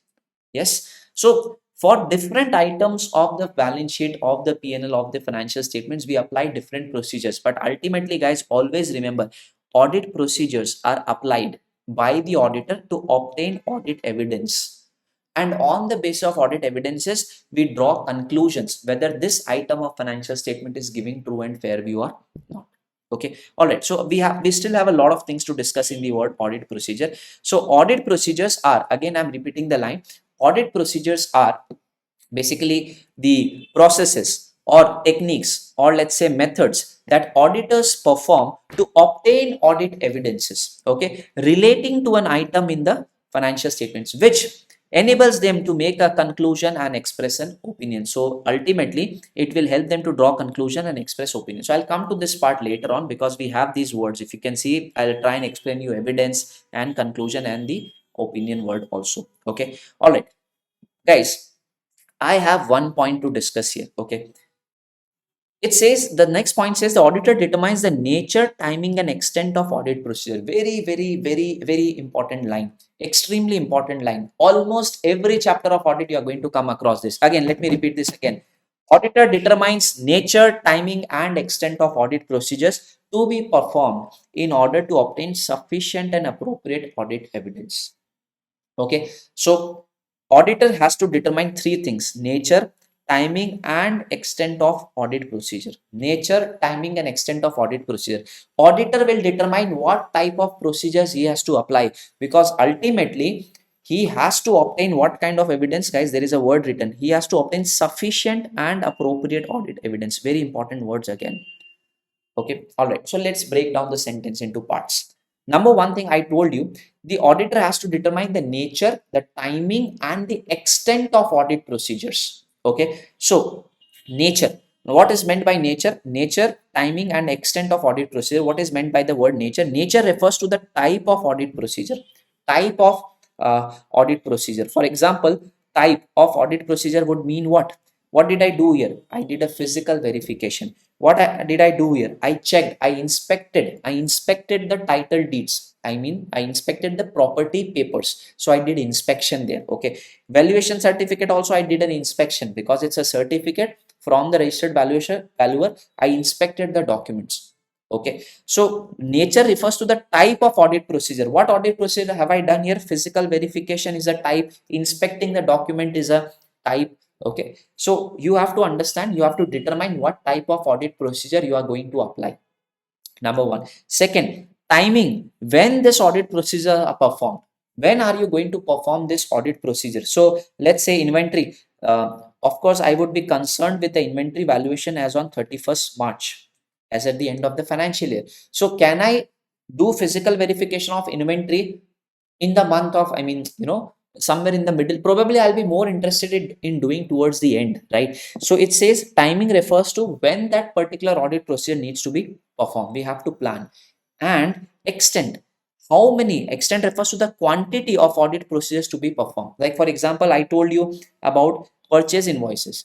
Let's say there are, guys, 3000 purchase invoices which the company has made. I mean, I'll not be able to check all the 3000 purchase invoices, right? We have limitation of time. There are some limitations in audit which I'm going to cover later. So we are going to test check. We are going to select some purchase invoices, and then we are going to audit, right? So extent refers to how many. It refers to the quantity of a specific audit procedure to be performed. How many purchase invoices are we going to check? So you have to plan all of these. You have to determine the nature, timing, and extent of audit procedures to be performed. Again, let me repeat, guys. What is nature? Nature means the type of audit procedure. Timing means when are you going to apply that procedure, and extent means how many things are you going to see. I mean, let's say for example, in purchase invoices, how many invoices rather should I be checking? So this is extent. Okay, now what is the line mentioned here? It says the auditor determines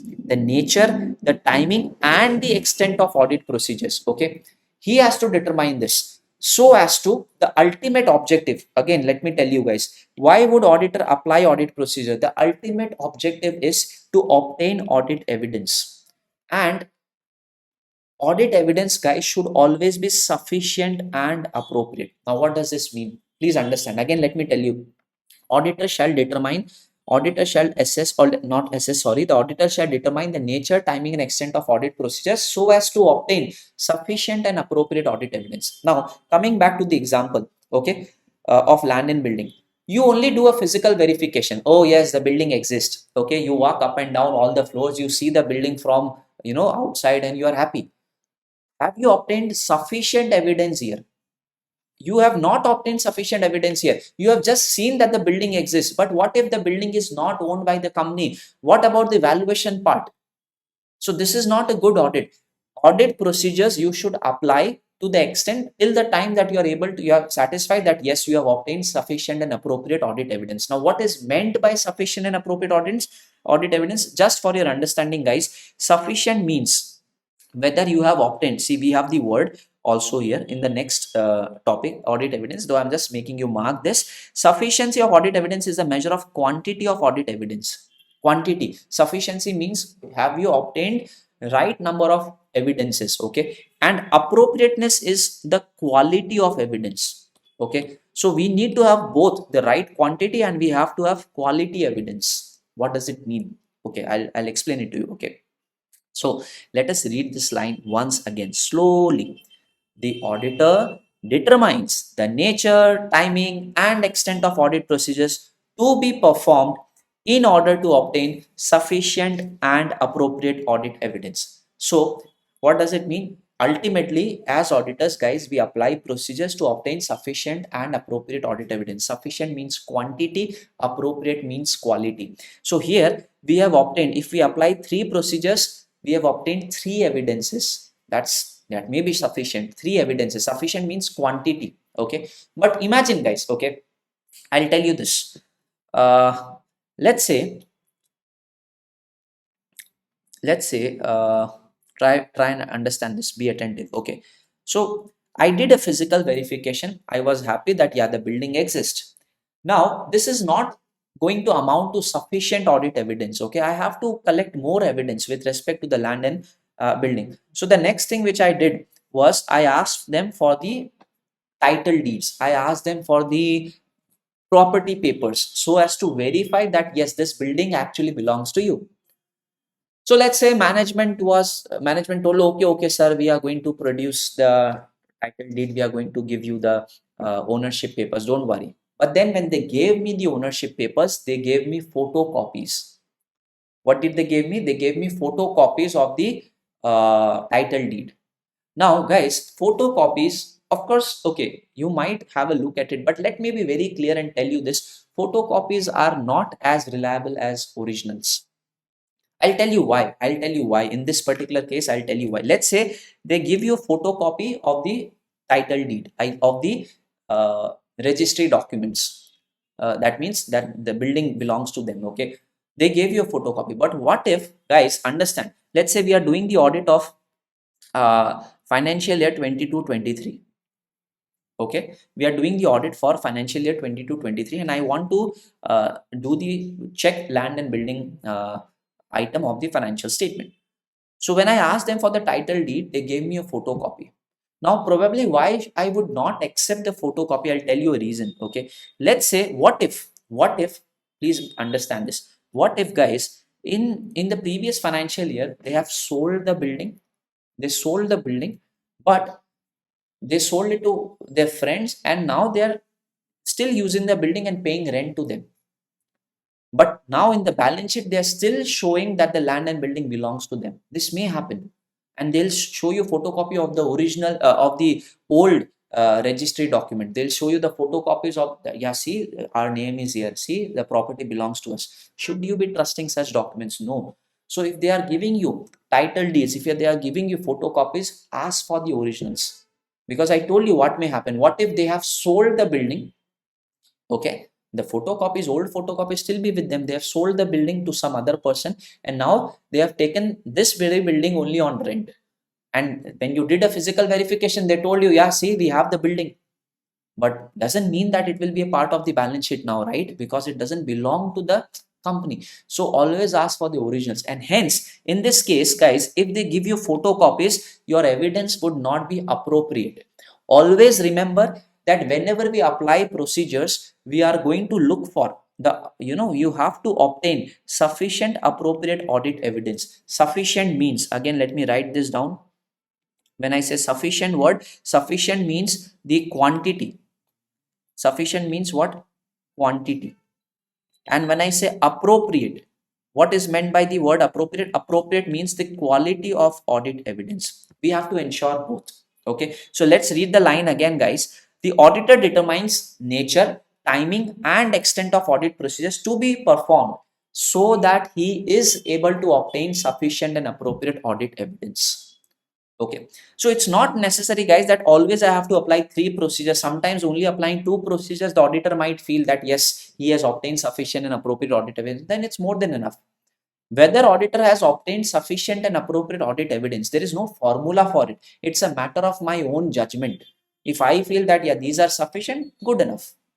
Okay, but again, repeating it for the last time, guys, this is a line which is going to be there so many number of times in your entire subject. What is the line? The auditor shall determine, the auditor determines the nature, the timing, and the extent of audit procedures to be performed in order to obtain sufficient and appropriate audit evidence. Okay, all right, yes. So we have covered this aspect of audit procedures, and because we have also covered the word audit evidence, let me just quickly give you a insight on the word audit evidence also. So evidence obtained by the auditor to substantiate any financial information by applying audit procedure. What is written here? That how is the auditor going to obtain audit evidence? By applying what? Audit procedure. And what can be the different audit procedures? I just mentioned few of them, right?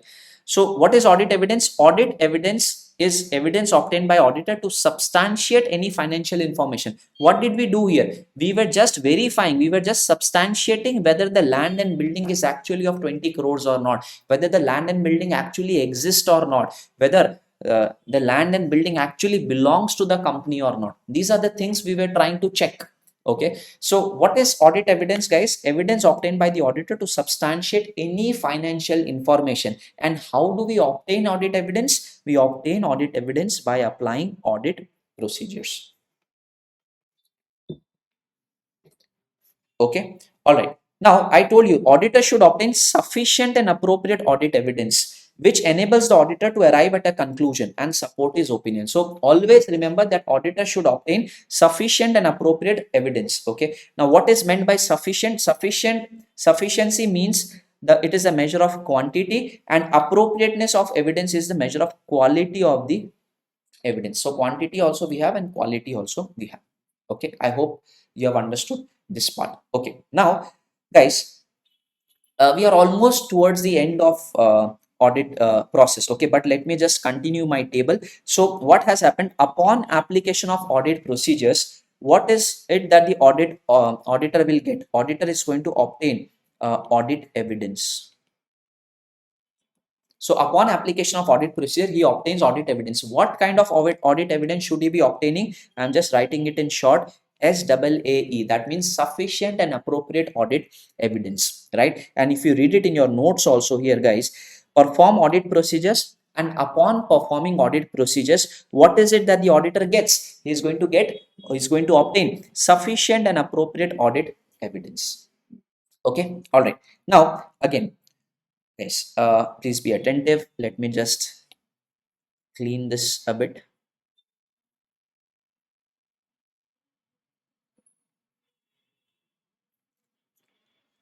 All right.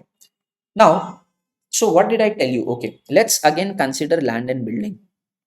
Okay, so auditor applies procedure 1, 2, and procedure 3, let's say, and then upon application of procedure 1, he gets evidence 1, evidence 2, evidence 3, and then on the basis of these evidence, he feels it is sufficient and appropriate. He concludes, he gives a conclusion. He concludes that okay, land and building is giving true and fair view. Similarly, he applies for inventory also. For inventory, he is going to apply some procedures, then obtain certain evidences, and then ultimately conclude, or let's say that the item of inventory is giving true and fair view. So please understand, he is going to draw conclusions about the different items in the financial statements, and ultimately towards the end, when he draws up all the conclusions, okay, together, he is going to express one opinion on the entire financial statement. So is now at the end, towards the end, he is going to express opinion on the financial statement. What opinion? Whether the financial statements are giving true and fair view or not. Okay, so what is conclusion? So we are almost towards the end of our audit process. See, the word says audit conclusion. Conclusions drawn by the auditor on the basis of sufficient and appropriate audit evidence obtained by him. So on the basis of the sufficient and appropriate audit evidence which the auditor has obtained, he is basically going to draw conclusions. He is basically going to draw conclusions about the items of the financial statement. Okay, so these are the conclusions, let's say, and on the basis of the conclusions, he is going to ultimately express an opinion on the financial statement, whether the financial statements are giving true and fair view or not. Okay, so let me just write it down for the audit process here. So after the audit evidence is obtained, the next point, you see, draw conclusions. Draw conclusions about individual items of the financial statement, whether land and building is giving true and fair view, whether inventory is giving true and fair view, whether the sundry debtors are giving true and fair view. So likewise, we are going to draw conclusions about every item. And then once we are done with this part, we are going to form an opinion and issue audit report. The opinion is going to be for the entire financial statement. So I'll say, let's say, form an opinion. Okay, and auditor is not going to form an opinion verbally. I am not, if you appoint me as an auditor, I'm not going to give you a verbal opinion that yes, your financial statements are giving true and fair view. My opinion would always be in a written format, and we call it as audit report. So the last point is basically audit report. Form an opinion, and where are you going to give your opinion? We are going to give your opinion in the audit report. Okay, my handwriting is not this bad, don't judge, but yeah, I was being just fast, and probably, that is why it has turned out to be this bad. Okay, anyway, so the last part is audit report. Okay, so let's oh, I missed out on one point. Sorry. Okay, I have to write this first. Draw conclusions. Okay, and on the basis of conclusions, yeah, I can combine them up now. You form an opinion, and this opinion is expressed in the audit report. That's it. Okay, so on the basis of audit evidence, you draw conclusions, and then you form an opinion and express your opinion in the audit report. Okay, now let me tell you again, guys, and I have to discuss opinion word also. What are the different opinions an auditor can express? We are going to come to this part also. Okay, but before that, try and understand. Okay, see, these two aspects are super important for your auditing. Okay, understanding the entity and its internal controls and assessing the risk of material misstatement. Now I want to just, if you have ended up drawing this chart, okay, this flow chart, I would want you to take a note of another chart. Okay, and probably then we'll come back to the last part of the audit process, which is opinion. Okay, but for the time being, guys, take a note of this chart also. Okay, we are just going to understand the link. Okay, let's say link between internal controls, okay, risk of material misstatement, and audit procedures. I hope you're clear on the word audit procedure. Audit procedures are what? Methods, techniques, processes which the auditor performs to obtain sufficient and appropriate audit evidence. Okay, now I'm just trying to relate the three things so that you have a very good understanding of the entire audit process. Okay, now I'll just draw a chart here. Let's say, let's talk about the strength of internal controls, and then compare it with, let's say, ROMS, and then let's write the word of extent of audit procedures. Okay, now I want all of you to answer this. Okay, so guys, if I say that the strength of internal controls, let's say the company that I am auditing, they have very, I feel that their internal controls are adequate, it is effective. I have not yet tested them, but on the basis of the conversation I had with the management, the assurance that they gave me that yeah, these are the controls that they have, I feel that yeah, internal controls should be adequate. And on the basis of this feeling, I can say, I can assess that my ROMS would be what? Low. Because if the internal controls are good, the chances of misstatement in the financial statements would be what? Low. Again, let me repeat, the chances of misstatements in the financial statement would be what? Low. Now, guys, please understand, till the time of ROMS, till the time you have assessed the ROMS, you have not yet started the audit. Once you assess the ROMS, you would plan, and only after planning, from point number 6, actual audit starts. Because from point number 6, you apply procedures, you go to the client's place and you perform activities, you do physical verification, you inspect the documents. So it is actually from point number 6, the field work, the actual audit starts. Okay, and up from point 1 to 5, it is all part of, preliminary part, things that you are doing before the actual audit starts. Okay, so now guys, so if I feel that, if I have assessed that the internal controls are adequate, and then of course I have assessed the risk of material misstatements to be low, then my simple question to all of you is, I feel okay, I have assessed that the chances of misstatements in the financial statement is going to be low. Then you only tell me, when I actually go and do the audit, okay, will I have to do a lot of work, or I'll have to check less of things? Because the internal controls are already strong, and I have a belief that financial statements misstatement would be very less. What do you think? So here the extent of audit procedures, the amount of work or amount of checking that I'll be doing would be relatively less. Now, what does it mean? Let's say, guys, there are 1000 transactions of purchases. Please understand, okay? There are 1000 transactions of purchases. Case 1, when I feel that their internal controls are good, I would feel that, I would assess that risk of material misstatement with respect to purchase transactions would be low. And accordingly, maybe I'll check, let's say, only 100 purchase invoices on a random sample basis. Out of 1000, I'll pick 100 invoices and I'll check whether everything is okay or not. However, if I have a doubt, if I feel that, let's say, the internal controls are weak, internal controls, let's say, with respect to purchases are weak, then I would, I would assess the risk of material misstatement is high. And then if the risk of material misstatement is high, that means I would have a feeling that there will be a lot of mistakes or misstatements in the financial statement. So accordingly, now in case 2, I would be interested to check more things, so maybe I'll check 300 rather than just 100.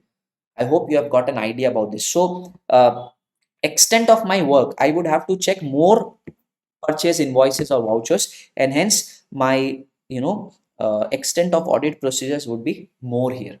So I hope you have understood the linkage between the three things: internal controls, risk of material misstatement, and audit procedures. Okay, and accordingly, if you see the audit process now, first is what you understand their internal controls. On the basis of that, you assess risk of material misstatement, and then you do the planning, and accordingly what procedures you have to do is determined at the planning level itself on the basis of the ROMS that you have assessed. Okay, hence all the three things: internal controls, risk of material misstatement, and extent of planning, they are correlated. Okay, extent of, sorry, audit procedures. Okay, and guys, imagine, know in this way, that if I know that internal controls of this organization is adequate, risk of material misstatement is low, in a way I would be happy that, yeah, by checking less of the things I would still be able to complete the audit. But if I know that the internal controls is poor or weak, and this would lead to,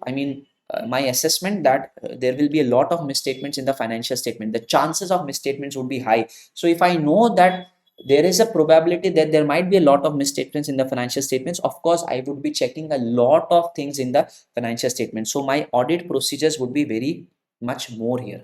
It would be higher here. Okay, so I hope you have understood. And again, in very layman's terms, guys, if internal controls are adequate, the risk of material misstatement would be low, and accordingly the nature, timing, and extent of my audit procedures would also be low. I would not be doing much audit procedure, and this is going to make the auditor very happy, because by doing less work also you are going to give a good audit report. Okay, you are going to come up with a correct opinion. Okay, however, if internal controls are bad and risk of, probably the risk of material misstatement would be high, here you will have to check a lot of things in detail. So your nature, timing, and extent of audit process will be very high, and you will have to devote more time in the audit. Okay, so we'll discuss more about this later on. All right, now I told you we are still in the audit process, guys. Let me just repeat the audit process once again. Where did we start it from? Okay, let's repeat. Everyone repeat with me.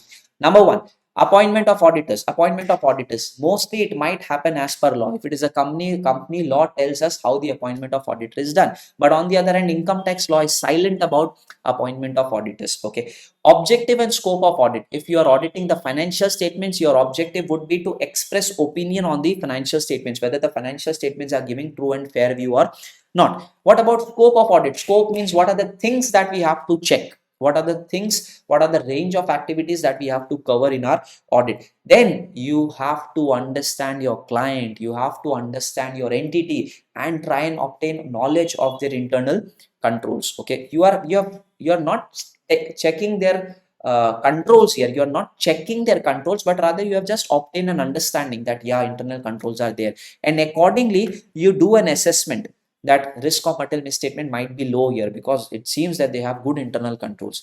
Accordingly, on the basis of this assessment, you make a planning, and you apply audit procedures. Upon applying audit procedures, you would want to obtain sufficient and appropriate audit evidence, and on the basis of these evidences, you are going to draw a conclusion about the item of the financial statements. When you combine all the conclusions about the items of financial statement, then ultimately you express opinion on the audit report.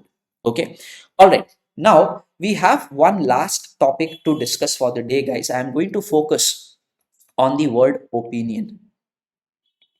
Okay, now in the entire subject of audit, guys, you are going to come across these four kinds of opinion which the auditor might express on the financial statements. Okay, what are those?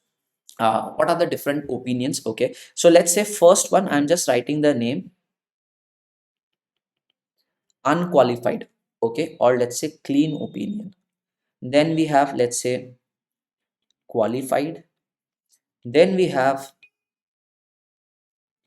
disclaimer of opinion, and last we have adverse opinion. So there are four different types of opinion. Okay, what are the four different opinion? Let me read it again, though we have it in our notes also.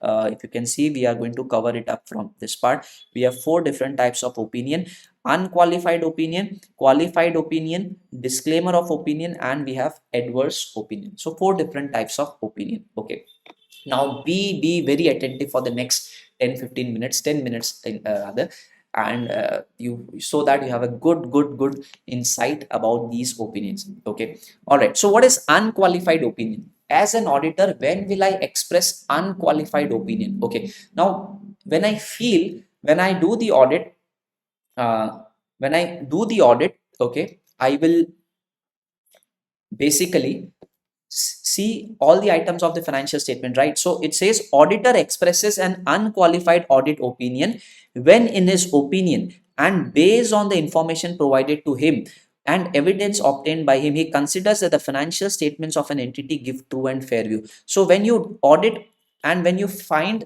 when you do the audit and you conclude that each and every item of the financial statements is giving true and fair view, each and every item, that means there is no issue with any item in the financial statement. Each and every item of the financial statement, you check land and building, it is okay. You checked inventory, it is okay. You check debtors, it was okay. You check cash and bank balances, it was okay. You check the liabilities part, you check the expenses part, you check the notes to accounts, everything seems to be okay. Everything seems to be as per the financial reporting framework, as per the laws. Then you would express what opinion? You are going to give unqualified opinion. Unqualified opinion means clean opinion. It means clean opinion. Unqualified opinion means clean opinion, that nothing is wrong in the financial statement. You are not including any qualification or reservation. Now don't get confused. Unqualified is a good report. Unqualified means clean report. There is no qualification, there is no reservation. Everything in the financial statement seems to be okay, is appearing to be okay. Hence we give what kind of opinion? That the financial statements of an entity give true and fair view. I'm reading the paragraph again. Auditor expresses an unqualified audit opinion when in his opinion and based on the information provided to him and audit evidence obtained, he considers that financial statements of an entity give true and fair view. So when each and every item is okay, the auditor is going to express what kind of opinion? That the financial statements are giving true and fair view. This opinion is called as clean opinion or unqualified opinion. Now you'll have more clarity on unqualified opinion when we cover the other opinions. Okay, so let's now read qualified opinion. Okay, now guys, I'll give you one example before we take the definition of qualified opinion. Okay, let's say I'm the auditor. I was doing the audit of your financial statements. I checked land and building, everything is okay. I checked inventory. Now in inventory, things are okay, but what you have done is you have valued inventory. The valuation is done on LIFO basis rather than FIFO or weighted average, which is not as per AS. And except for the item of inventory, when I checked, all the other items are giving true and fair view, like cash and bank balance, debtors, everything is okay. All the items in the P&L is okay, notes to accounts is okay, except for one item. What was that item? Inventory. I mean, except for one item of inventory, the entire financials is giving true and fair view. Now here, just because of one item of inventory, if I say financial statements are not giving true and fair view, it will not be fair on my part, right? It will not be right. So So what we do, we give a qualification, we add something here that's subject to the item of inventory, or let's say except for the item of inventory, the financial statements are giving true and fair view. So here I am saying that your financial statements are giving true and fair view, but I have added a reservation, I have added a qualification. What is the qualification? I'm stating that the financial statements except for the item of inventory, this is a qualification, this is a reservation which I have added. So let's understand what is qualified opinion. It says when the auditor is not satisfied on some matters relating to financial statements but satisfied with all other matters, he issues a qualified opinion. Why is the word qualified used? Because we have added a reservation, we have added a qualification here. Qualification means we have added a remark. It's not the degree. No, don't confuse qualification with the degree. Okay, qualification means a remark. We have added a remark here. So when I say qualified opinion, it means as an auditor, almost all items of the financial statements are giving true and fair view except for few. I have some reservations with respect to few items. So in the example that I gave you, how would I now express my opinion? I would state that the financial statements of this company is giving true and fair view except for the item of inventory which is valued on the basis of LIFO method. So I'll give a exception, I'll give a reservation. This is called as qualified opinion. So guys, what is the difference between unqualified opinion and qualified opinion? When all the items in the financial statements are giving true and fair view, there is no issue with any item, I will express which opinion. I'll give unqualified opinion. However, if I am not satisfied with few items in the financial statement, I would express qualified opinion. Okay, I hope you are clear on this. All right. Now, next is very important. Please be attentive. Disclaimer of opinion. Disclaimer of opinion. Okay, guys, let's say I came to your place. You are my client, and I came to your place to do the auditing. And then when I asked you for the financial statements, I asked you for the books of accounts, underlying records, you gave me the photocopies. I asked you what has happened. Why are you not giving me the originals? Where are your books of accounts? Sir, you already know that, you know, last month, the income tax department, they, raided us. I mean, they conducted a raid on our entity. And, as a consequence of that raid, they have seized our books of accounts. Our original books of accounts are in the income tax department with the, with the officers who did the raid. So I was like, okay, if the originals are with them, how can I do the audit? Go and take the originals. But sir, it is in the custody of the income tax department. They have seized our documents. But at least, if that officer is willing to, go there and take a photocopy, and if he's willing to give a certificate, or let's say write in the photocopy that it is a certified true copy, CTO, certified true CTC, right, certified true copy, then at least I'll still be able to check. Else, how will I be able to trust your financials when it is photocopies? How will I be able to do the audit? So in this case, what happens, guys, when let's say the income tax department has seized the books of accounts of my client, I am not in a position to apply any procedures. And when I'm not in a position to apply any procedure, I won't get sufficient and appropriate audit evidence, right? So I am not saying your financial statements are not giving true and fair view, but I was not in a position at all to apply audit procedures and obtain sufficient and appropriate audit evidence. So in these cases, like the example which I took, we are going to give disclaimer of opinion. Okay, so let's read the point. An auditor expresses disclaimer of opinion when he is unable to obtain sufficient and appropriate audit evidence. So I am not saying that there is issue in the financial statement, but I was not able to obtain evidence. I couldn't perform my procedures, let's say. Why? Because the income tax department has seized your books of accounts. So how will I apply my procedures? What will I check? Right? So in this case, I was not able to obtain sufficient and appropriate audit evidence. Let's say one more example. Let's say I went to my client's place, and when I had asked them for the books of accounts, they were not able to produce the same. Last week, they had a major fire in the premises and everything got burned. So how will I now audit? They don't have a backup also. How will I audit now? I cannot apply procedures and obtain sufficient and appropriate audit evidence, right? So in this case, I am going to give disclaimer of opinion. I will not give, I'll not say that the financial statements are not giving true and fair view. Hare, I have not even checked it. How can I say that? So what is the opinion that I'm going to give? I'm going to express disclaimer of opinion. Okay, fine. And the next one is adverse opinion. Adverse. This is Really bad. When an auditor expresses an opinion on the financial statements that they are not at all giving true and fair view, that the financial statements are not at all giving true and fair view, then I'm going to express adverse opinion. Okay, now for example, let's say guys, uh, I was doing the audit of a company. Okay, so I started, let's say, checking with the assets side. Okay, so I checked, let's say they had land and building. So I started applying procedures. Okay, I applied the procedure physical verification. So I was in the same building. They asked me, okay, you have a look at the building, and okay, the building was there. And then I asked for them. I asked them, okay, because only by doing physical verification, it will not give you sufficient and appropriate audit evidence, right? So I asked them for the papers, original papers of the property, and they were very hesitant to give me the papers. Okay, and then later on, when they did not give me the original papers, and they told me, sir, there is a case going on against against this property. I was like, what kind of case? Sir, somebody else is actually claiming that this property belongs to them. Okay, and I asked, okay, so where is the case going on? Sir, it has reached the Supreme Court level.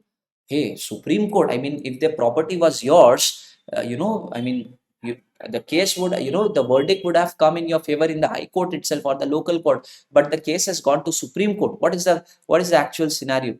Sir, actually, what has happened, uh, we are not the real owners, but then we were using the property since so long, so we thought that the actual owner is never going to come, and then we showed in the financials that this building belongs to us, and now we are fighting for it.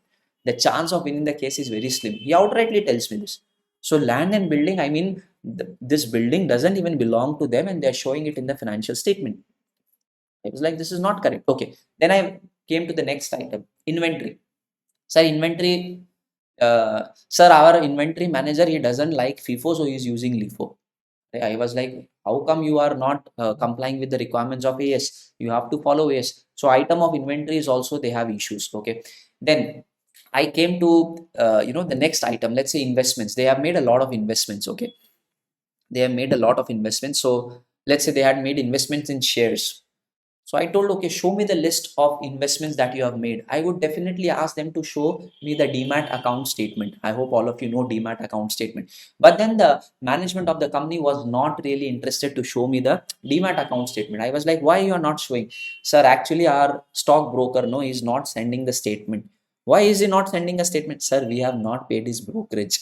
So that is why he's not sending the statement. So again, I don't have anything to verify, and they have not paid brokerage. Any item of the financial statements that I see, there is some issue. There was this debtor of 3 crore rupees.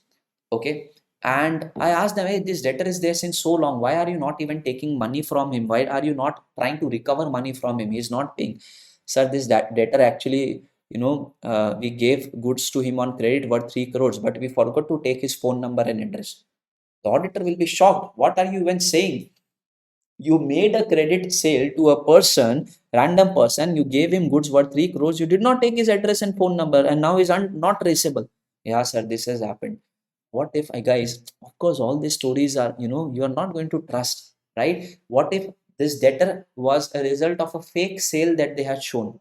There might be a fake sale, right? And accordingly, they created this debtor, and now they're saying that the money is not being received. So any item of the financial statement I checked, they say that they don't give appropriate responses, and I find issues with every item. Now let's talk about liabilities part. Same company, I saw that they have taken a loan from the bank. I was like, oh, you have taken a loan from the bank? Yes. Are you paying interest installment regularly? Show me the, sir, we will pay, I mean, our sales, probably when it goes well, we'll start paying. As of now, we are not paying. Why are you not paying interest and installment? Sir, our loan amount is small. No, people like Nirav Modi and Malia, they have fled from the country. Nobody is saying anything. Why are you asking us? All these responses is giving. Okay, and then I saw this loan that they have taken from the bank. It is a secured loan.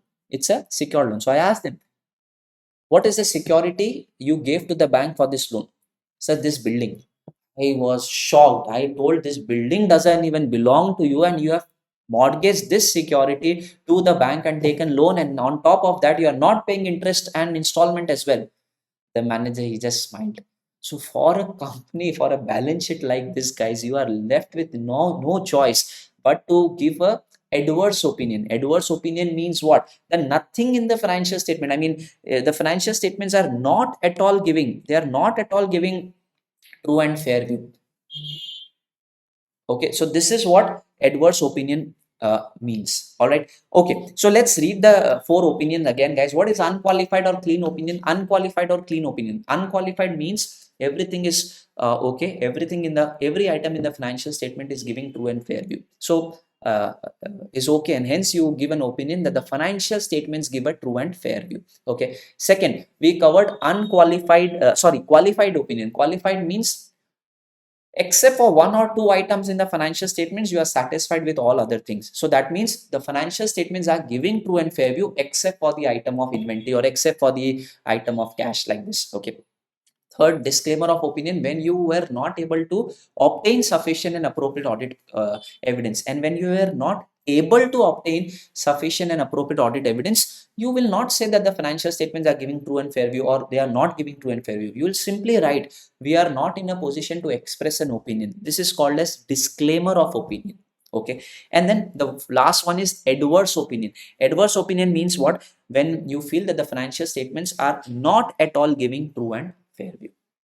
Okay. Now, just to make you understand the concept of this opinion, let's consider few analogies. Okay. And let's talk about, let's say you have ordered pizza. Okay. You had ordered a particular pizza, and when the delivery guy came with the box of pizza, you opened it, you started eating the slices, and everything was really perfect about the pizza.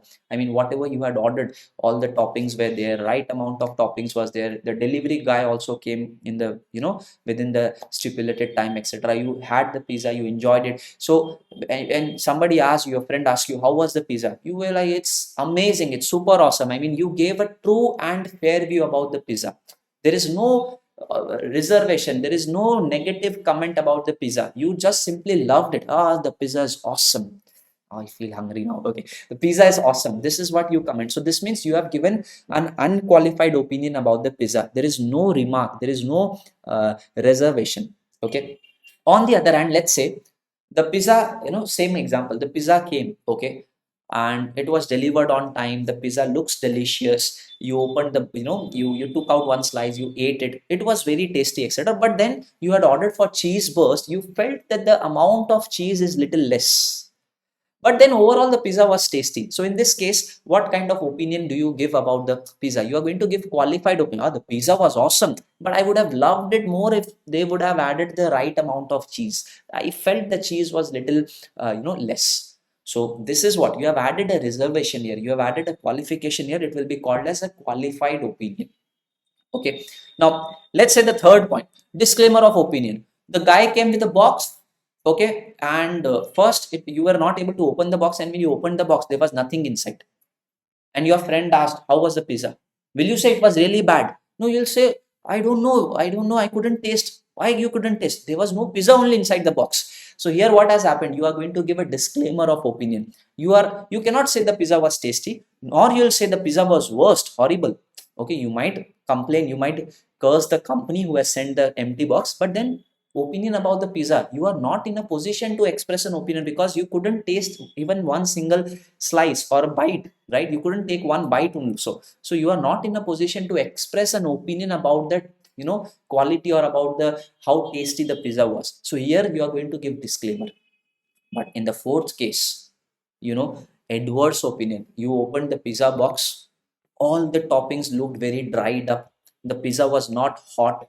Upon taking the first bite, you could smell something foul. And then you thought, no, you can't eat this pizza because your stomach and you have to take care of your health. And you dumped the pizza as it is. Your friend asked you, how was the pizza?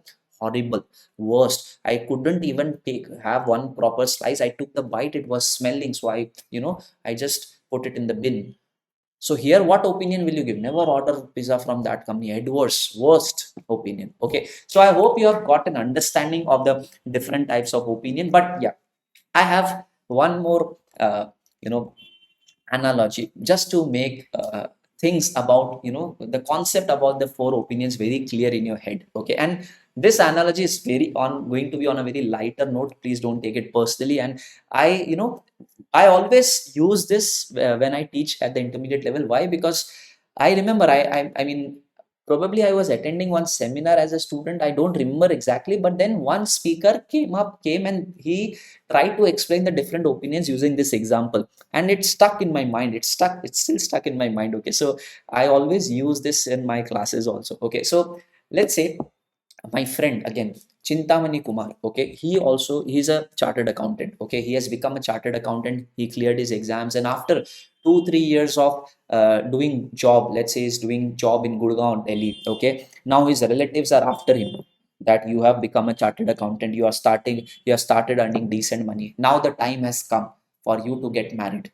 Okay, so then Chintamani Kumar was also like, okay, my parents are also forcing, and okay, yeah, my friends are also now getting married, so let's get married. Okay, and what happens, more than our own parents, probably the relatives pressurize us more. Hey, you have to get married. They are more concerned always to get Chintamani married. Okay, relatives will always be more concerned, right? So now, let's say one of the very close relatives of Chintamani, he decided, okay, he basically matched, he got a biodata of a girl, and uh, so as in Indian tradition, like as we do, like the guy or the girl will go to each other's house, they'll sit and they'll have a talk and they'll decide whether they like each other or not. So imagine that scenario. Okay, so let's say the relative and Chintamani went to the girl's house. Okay, and when they went to the girl's house, the family members, they met each other. Everything was perfect. I mean, the girl came with a tray of tea and snacks, and she smiled while serving the tea to Chintamani, etc. So everything was having in a very proper manner scenario. And immediately, even Chintamani found the girl attractive. He liked. Okay, and then immediately after having one sip of tea, Chintamani's relative knocked him like, hey, hey, how did you like the girl? Of course, I mean, now in the first instance, Chintamani said, yeah, she's good. But then Chintamani expressed that I would want to talk to that girl.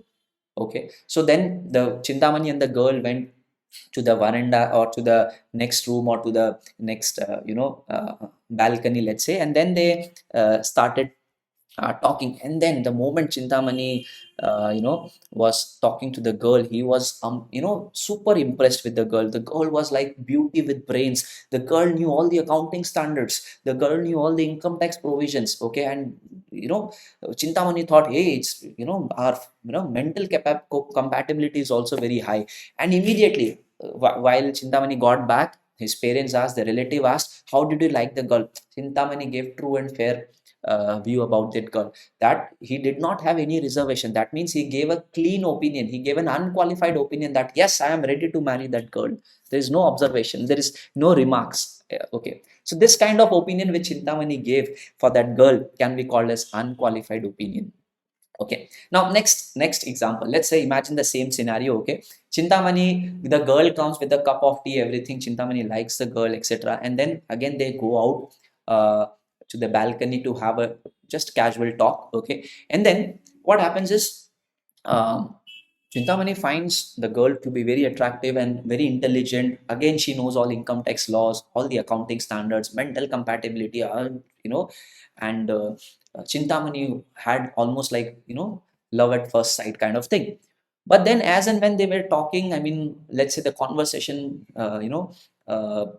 happened for 10 minutes, 15 minutes, as and when they became frank with each other, the girl was using certain slangs. Okay, the girl, I mean, and during a first conversation, if somebody is using slang, probably you would find it a bit awkward, right? And then Chintamani was also like that the girl is using slangs. Okay, but then when the conversation was over, they got back. Okay, and then again Chintamani's uncle was like, hey, hey, how did you find the girl? Chintamani's reply was, the girl is amazing. She is beautiful. She is intelligent. She knows accounting standards. But then she uses slang words. So there is a reservation here. There is a qualification here that the girl is giving true and fair view, except for her foul. She is foul mouthed. She uses slang. Okay. So this kind of opinion about the girl which Chintamani expressed was can be referred to as qualified opinion. Okay. Now the third case, disclaimer of opinion. Imagine, guys. Now imagine Chintamani and his relative went to a girl's place basically during the times of COVID. Okay.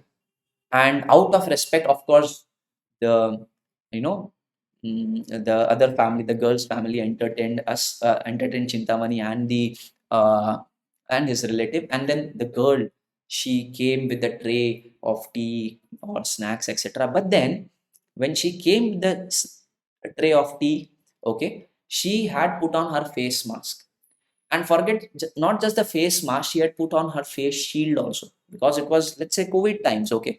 And then as she was putting the tea on the table, Chintamani's relative asked, hey, how did you like the girl? Of course, Chintamani will be like, how can I give an opinion? I cannot even see the girl. Her face is covered by mask and she has put a face sheet also. So how can I even, comment or give an opinion? Relative is still asking, okay, you now tell us, Are, she is wearing a mask, she is with her face shield. Chintamani is not in a position to give an opinion. He couldn't even see the girl. So here probably Chintamani will give a disclaimer of opinion that I am not in a position to give any opinion about the girl. Yes or no? So this case would be a case of disclaimer of opinion. Okay. Now, last case, let's say Edwards. Okay.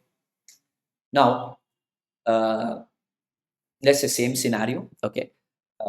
The girl comes with a tray of tea and all, and then they go out to the balcony to have a talk.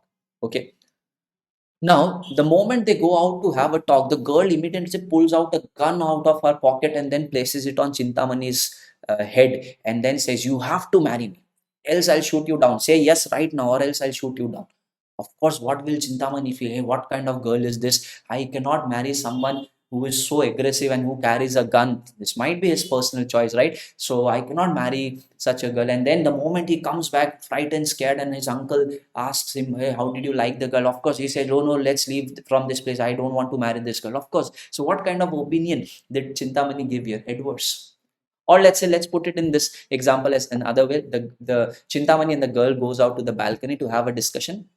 And then within 5 minutes of the conversation, Chintamani found that this girl is, on a lighter note, I'm saying, okay, this girl is not into boys. I mean, she likes other girls. This might happen, right? She's not straight, let's say. So then, of course, if, with very due respect, Chintamani, when he comes back to his relatives, the relatives ask, how did you like the girl? Of course, he will express that, no, no, this, I'm not into this.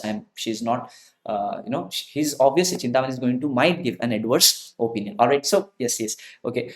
Don't take all this too seriously. This was just on a lighter note to make you explain or understand the concept of the four different types of opinion. Okay. Now, I hope with this you are clear on the four different types of opinion, which is, let's say, unqualified opinion, then qualified opinion, then disclaimer of opinion, and finally we have adverse opinion. Okay. And with this, guys, if you see, our concept of audit process is over. So right from the appointment till the time how the auditor proceeds, we have just discussed. And your entire CA course will revolve around this process only. So when we cover the chapters, when we cover the relevant chapters, when we start with our auditing chapters, you will realize that, okay, these are the things we are now studying in detail, but it is way better. It is going to be super awesome for you, because now you have a clarity on the sequence of the things that needs to be done. Okay. All right. So now if you can see, guys, we have covered all the definitions in the fundamentals part, all the important terminologies which will be used throughout the audit syllabus.